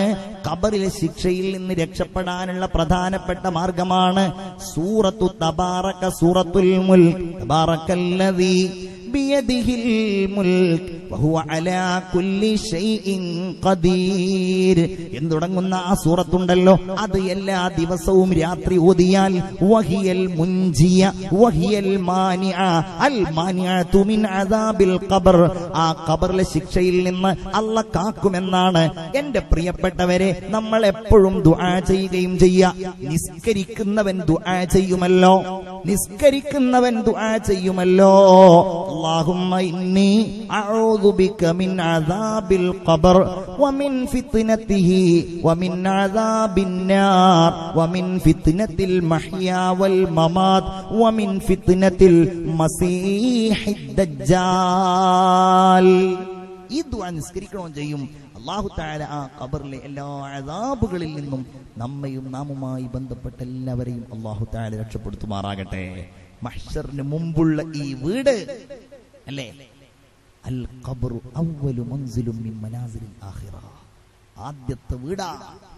ആ വീട് സ്വർഗ്ഗമായി മാറാൻ യുമദ്ദു ലഹുൽ ഖബ്റു മദ്ദ ബസരിഹി, കണ്ണെത്താ ദൂരത്തോളം ചില ആളുകൾക്ക് അതങ്ങനെ നീട്ടിക്കൊടുക്കും എന്നാണ്. ഖുർആൻ ഓതുന്ന ആളാണെങ്കിൽ അവന്റെ ഖബറിലേക്ക് ആ ഖുർആൻ ഒരു മനുഷ്യരൂപത്തിൽ വരുമെന്നാണ്. ഖബറിലുള്ളയാൾ ചോദിക്കും, നീ ആരാണ്? എന്നെ നീ അറിയില്ലേ? അനൽ ഖുർആനുല്ലദീ അസ്ഹർത ലൈലക, രാത്രി ഉറക്കമൊഴിച്ച് ഓതിയിരുന്നല്ലോ ഖുർആൻ, ആ ഖുർആനാണ് ഞാനെന്ന് ഈ ഖബറിൽ കിടക്കുന്ന ആളോട് വന്നയാൾ പറയുമെന്ന് മുഹമ്മദ് മുസ്തഫ. നിങ്ങൾ സ്വലാത്ത് എല്ലാവരും ഉറക്കെ മുഹമ്മദ് മുസ്തഫ സ്വല്ലല്ലാഹു അലൈഹി വസല്ലം. റഹ്മാനായ റബ്ബേ, ഈ മജ്ലിസ് ഈമാനുള്ള മജ്ലിസാക്കണേ റഹ്മാനേ. എല്ലാരും ഉറക്കാമീൻ പറയും. പടച്ചോനെ, ഈമാനുള്ള മജ്ലിസാക്കി ഈ മജ്ലിസിനെ നീ സ്വീകരിക്കണേ റഹ്മാനേ. റബ്ബേ, ഖബറിനെ കുറിച്ചുള്ള ഭയം, എല്ലാവരും കൈ ഉയർത്തിപ്പിടിക്കും. ഖബറിനെ കുറിച്ചുള്ള ഭയം ഞങ്ങളുടെ കൽബിൽ നീ നിറച്ചു തരണേ തമ്പുരാനെ. അങ്ങനെ ഞങ്ങളുടെ ഇബാദത്തുകൾ ശക്തിപ്പെടുത്താൻ, നിന്നിലേക്കുള്ള അടുപ്പം ശക്തിപ്പെടുത്താൻ നീ ഞങ്ങൾക്ക് തൗഫീഖ് നൽകണേ റഹ്മാനേ. അല്ലാഹുവേ, പറയുന്ന ആള് വലിയ പാപം ചെയ്ത ആളുകളാണ്, അതുപോലെ എല്ലാവരും പടച്ചോൻ. എന്നാൽ ഇതുപോലെ ബഹുമാനപ്പെട്ടവരുടെ മഖ്ബറയുടെ സമീപത്ത് വെച്ച് ഞങ്ങൾ ഇങ്ങനെ ഖബറിനെ കുറിച്ച് പറഞ്ഞതുകൊണ്ട് അവിടെയുള്ള എല്ലാ അദാബുകളിൽ നിന്നും ഞങ്ങൾ നീ സലാമത്താക്കണേ അല്ലാഹ്. റഹ്മാനായ തമ്പുരാനെ, ഞങ്ങൾ ഇവിടെ സ്വതക്ക ചെയ്യാൻ പോവാണ്. ഈ സദസ്സിലിരിക്കുന്ന കുറച്ച് സഹോദരന്മാരും കുറച്ച് സഹോദരിമാരും സ്വതക്ക ചെയ്യാൻ വേണ്ടി പോവാണ് ഇൻഷാ അല്ലാഹ്. ഇന്ന് തുടക്കത്തിലെ ദിവസമാണ്. പരിപാടിയൊക്കെ നടത്താൻ ഒരുപാട് ചെലവുണ്ടല്ലോ. അതിന് നിങ്ങളെല്ലാവരും സ്വതക്ക ചെയ്യണം ഇൻഷാ അല്ലാഹ്. ഈ തേൻകുപ്പി മാത്രം ഇന്ന് ഞാൻ കൊടുക്കുകയാണ്. നിങ്ങളൊരു 1001 രൂപ ഒന്നുകിൽ ഇപ്പം തരാൻ പറ്റണോരിപ്പം തരണം, അല്ലാത്തൊരു ഇൻഷാ അല്ലാഹ് അടുത്ത ദിവസം തന്നാൽ മതി. ഏതായാലും ഈ സദസ്സിൽ നിന്ന് നിങ്ങളതിന് തയ്യാറായാൽ അല്ലാഹു റബ്ബുൽ ഇസ്സത്ത് അത് വലിയ ഒരു ഖൈറാക്കി നിങ്ങൾക്ക് മാറ്റും. ഞാനൊരു 5 സഹോദരിമാരുടെ ഭാഗത്തേക്ക് കൊടുത്തയക്കുന്നുണ്ട്. ബാക്കി നമ്മളുടെ സഹോദരന്മാരുടെ ഭാഗത്ത് നിന്ന് എല്ലാവരും വരണം ഇൻഷാ അല്ലാഹ്. ആരാണ് ആദ്യമായിട്ട് വരുന്ന ആള്? അല്ലാഹു റബ്ബുൽ ഇസ്സത്ത് എല്ലാ രോഗങ്ങൾക്കും വരുന്നത് കൊണ്ട് ശിഫ നൽകുമാറാവട്ടെ. മുറാദുകൾ അല്ലാഹു തആല ഹാസിലായി. ഒരു 5 സഹോദരിമാരുടെ ഭാഗത്തേക്ക്. അത് കഴിഞ്ഞിട്ട് വേഗം ആരാണ് ആദ്യം വരുന്നത്? ഇൻഷാ അല്ലാഹ്. അല്ലാഹ് കബൂലാക്കട്ടെ.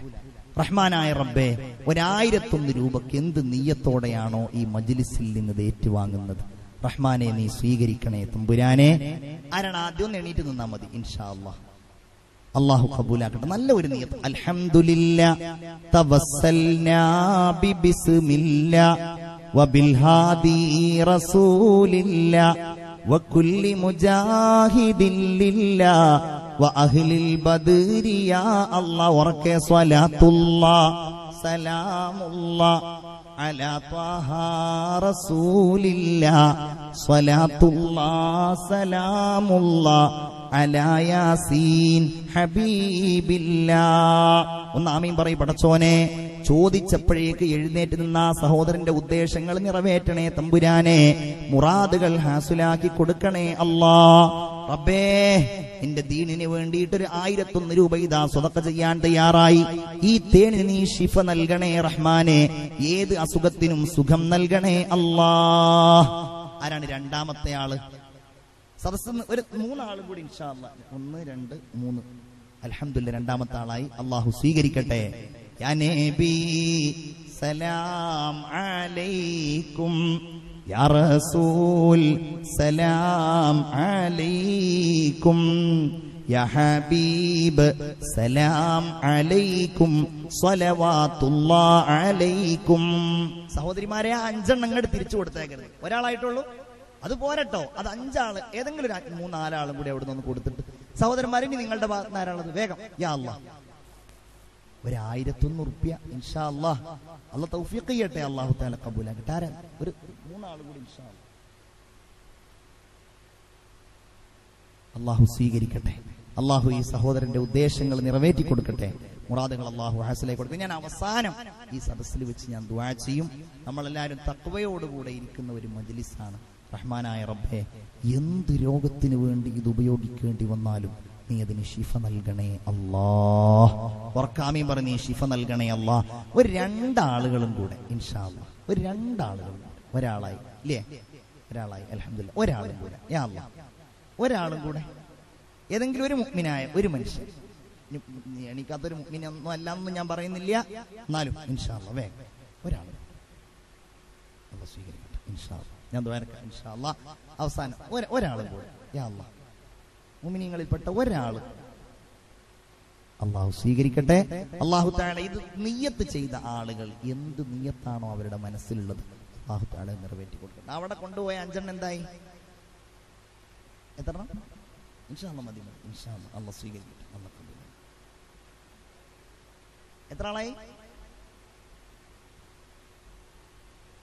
2? അയ്യോ, അത് പോരട്ടോ സഹോദരിമാരെ. നിങ്ങൾ ഒരു 3 ആളും കൂടെ അതൊന്ന് ഏറ്റുവാങ്ങണം. ഞാൻ ഈ ദുആ കഴിയുന്നതിന് മുമ്പ് ഇൻഷാ അല്ലാഹ് ഒരു 7 സ്വലാത്ത് ചൊല്ലിയിട്ട് ഞാൻ എല്ലാവർക്കും വേണ്ടിയും ദുആ എടുക്കാൻ പോവാണ്.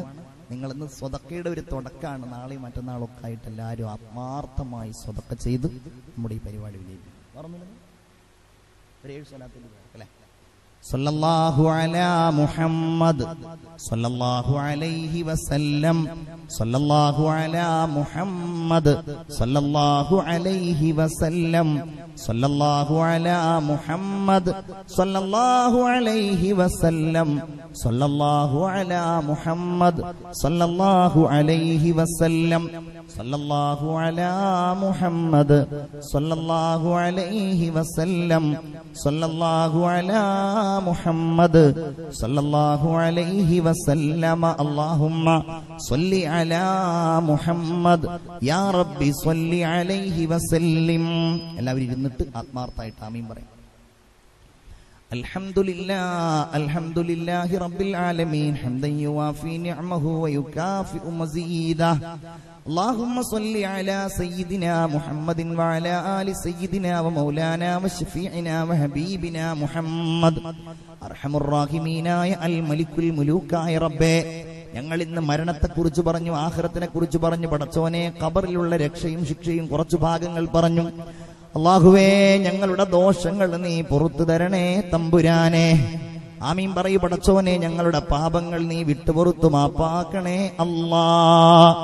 അല്ലാഹുവേ, ഇനിയുള്ള കാലം എത്രയാണോ ഞങ്ങൾക്ക് നീ ആയുസ് നിശ്ചയിച്ചിട്ടുള്ളത്, ഒരു തെറ്റും ചെയ്യാതെ ജീവിക്കാനുള്ള തൗഫീഖ് നൽകണേ അല്ലാഹുവേ. ഞങ്ങളുടെ ഹലാലായ ഉദ്ദേശങ്ങൾ നിറവേറ്റണേ തമ്പുരാനെ.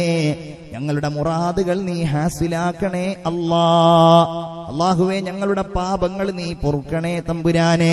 ഞങ്ങളുടെ ഉമ്മാക്കും ബാപ്പാക്കും നീ മഗ്ഫിറത്ത് നൽകണേ ഉമ്മായുടെയും ബാപ്പായുടെയും ദോഷങ്ങൾ പുറത്തു തരണേ തമ്പുരാനെ. ഉമ്മാക്കും ബാപ്പാക്കും ദീർഘായുസ് നൽകണേ റബ്ബേ. ആരോഗ്യം നൽകണേ ആഫിയത്ത് നൽകണേ അവരെ രോഗികളാക്കല്ല തമ്പുരാനെ. അല്ലാഹുവേ, ഒരുപാട് ആളുകൾ ഞങ്ങളോട് ദുആ കൊണ്ട് വസിയത്ത് ചെയ്തിട്ടുണ്ട്. അവരുടെയൊക്കെ രോഗങ്ങൾ ശിഫയാക്കണേ റബ്ബേ. ഞങ്ങൾക്കൊക്കെ ഈമാനിന്റെ വെളിച്ചം ഹൃദയത്തിൽ നിലനിർത്തണേ തമ്പുരാനെ. അല്ലാഹുവേ, പടച്ച റബ്ബേ, കാരുണ്യവാനായ നാഥ, 1001 രൂപക്ക് ഈ തേൻ കുപ്പി ഇവിടെ നിന്ന് കൊണ്ടുപോയ എന്റെ സഹോദരന്മാർ, അവർക്ക് ആ തേന് ഏത് രോഗത്തിലും ശിഫയാക്കണേ റഹ്മാനേ. അല്ലാഹുവേ, ഞങ്ങളുടെ ഭാര്യക്ക് നീ സന്തോഷം നൽകണേ നീ പുറത്തു കൊടുക്കണേ അല്ലാഹുവേ, അവരുടെയും ഞങ്ങളുടെയും ഇടയിൽ സ്നേഹം ശക്തിയാക്കണേ അല്ലാഹുവേ, ഞങ്ങൾ ആര് ആദ്യം മരിച്ചാലും നിന്റെ സ്വർഗത്തിൽ ഞങ്ങളെ നീ ഒന്നിപ്പിക്കണേ നാഥാ. മക്കളെ നീ നന്നാക്കണേ റഹ്മാനേ. മക്കൾക്ക് ബുദ്ധി നൽകണേ മക്കൾക്ക് തന്റെ ഇടം നൽകണേ റബ്ബേ. ഇവിടെ ഇതാ ഒരുപാട് മുത്തഅല്ലിമീങ്ങൾ ഇരിക്കുന്നു. ആ മുത്തഅല്ലിമീങ്ങളെയൊക്കെ നീ ഉഖ്റവിയായ പണ്ഡിതന്മാരാക്കണേ തമ്പുരാനെ. അല്ലാഹുവേ, ആ പണ്ഡിതന്മാരായ മുതഅല്ലിമീങ്ങളെ നീ ഉന്നതരായ പണ്ഡിതന്മാരാക്കി നാടിനും സമുദായത്തിനും നിന്റെ ദീനിനും ഗുണപ്പെടുന്ന ആലിമീങ്ങളാക്കണേ ഹിഫ്ള് നൽകണേ തമ്പുരാനെ. അല്ലാഹുവേ, ഞങ്ങളൊക്കെ കുറെ പണം കടമുള്ളവരാണ്. കടങ്ങളിൽ നിന്ന് മോചനം നൽകണേ സലാമത്ത് നൽകണേ രക്ഷ നൽകണേ റഹ്മാനായ റബ്ബേ, കാരുണ്യവാനായ തമ്പുരാനെ. റഹ്മാനേ, ഈ വാള് ഒരുപാട് ആളുകൾ നാടിന്റെ പല ഭാഗങ്ങളിൽ നിന്നും കേട്ടുകൊണ്ടിരിക്കുന്നുണ്ട്. അവരുടെയൊക്കെ ഉദ്ദേശങ്ങൾ നിറവേറ്റണേ റഹ്മാനേ. അല്ലാഹുവേ, ഈ പതിരാ സമയത്ത് KICR-ലൂടെ ഈ വാള് കേട്ടുകൊണ്ടിരിക്കുന്ന ഒരുപാട് സാധുക്കളായ സത്യവിശ്വാസികളുണ്ട്. അവരുടെ ഉദ്ദേശങ്ങൾ നിറവേറ്റണേ അവരുടെ മുറാദുകൾ ഹാസിലാക്കണേ റഹ്മാനേ. കാരുണ്യവാനായ റബ്ബേ, രാജാതിരാജനായ റഹ്മാനേ. അല്ലാഹുവേ, ഞങ്ങൾക്ക് അറിവ് പഠിപ്പിച്ച ഉസ്താദുമാർക്ക് ആരോഗ്യം നൽകണേ റബ്ബേ. ഞങ്ങളുടെ സ്ഥാപനങ്ങളെ നീ ഉയർത്തണേ തമ്പുരാനെ. ഗൾഫ് രാജ്യങ്ങളിൽ കഷ്ടപ്പെടുന്ന ഞങ്ങളുടെ സഹോദരന്മാര് സഹോദരിമാര്, അവർക്കൊക്കെ നീ ഐശ്വര്യം നൽകണേ റഹ്മാനെ. രോഗങ്ങൾ ശിഫയാക്കണേ തമ്പുരാനെ. രോഗങ്ങളിൽ നിന്ന് മോചനം നൽകണേ റഹ്മാനെ. ദീർഘകാലം നിന്റെ ദീനുവായി ഇങ്ങനെ സംസാരിക്കാനും പറയാനും നീ ഞങ്ങൾക്കൊക്കെ തൗഫീഖ് നൽകണേ റഹ്മാനെ.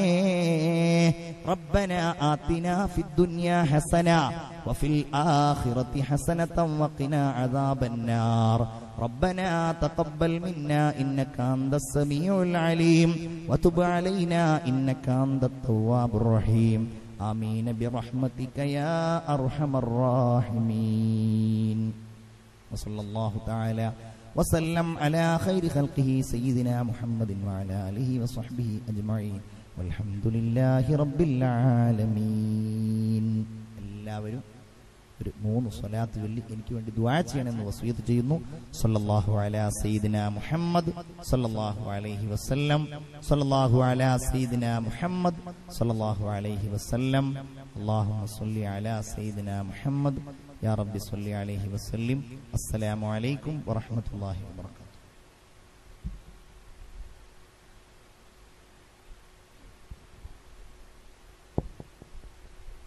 വാനവരാശിക്ക് മാർഗദർശനമായി വക്കത്തുദയം ചെയ്ത ലോകഗുരുവിന്റെ പൗത്രന്മാരുടെ സാന്നിധ്യം ലഭിച്ച കേരളക്കരയിൽ പാലക്കാടിനെ പകിട്ടാർജിച്ച മഞ്ഞക്കുളം ഹാജ ഹുസൈൻ തങ്ങളുടെ ഐതിഹാസിക ഉറൂസ് മുബാറക്കോടനുബന്ധിച്ചുകൊണ്ട് മതപ്രഭാഷണ പരമ്പരയുടെ 2ാം സുദിനമായ നാളെ മുനീർ ഹുദവി വേളയിൽ നമ്മെ അഭിസംബോധന ചെയ്ത് സംസാരിക്കുമ്പോൾ ഏവരെയും ഞങ്ങൾ ആ മഹനീയ സംരംഭത്തിലേക്ക് സാദരം ക്ഷണിക്കുകയാണ്, സ്വാഗതം ചെയ്യുകയാണ്.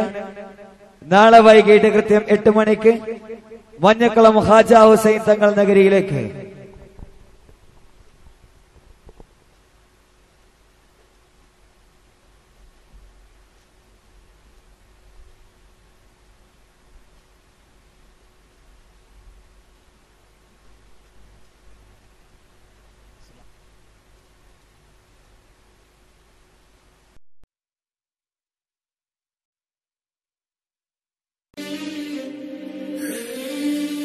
அடிக்கிறீங்களா?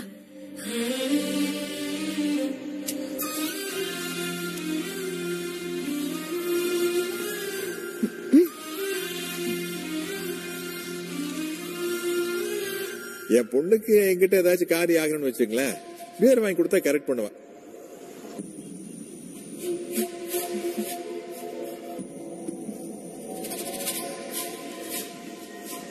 அவளுக்கு என்கிட்ட வேணும்ன்றது டிவோர்ஸ்டா.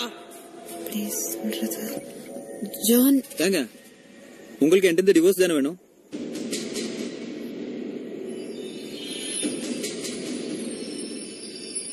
உங்களுக்கு என் கூட இருக்க பிடிக்கல.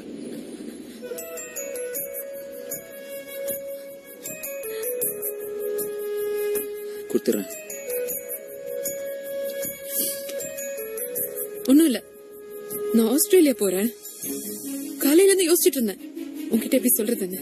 அதான் நானே கடைக்கு போய் பியர் எல்லாம் வாங்கி நீ குடி.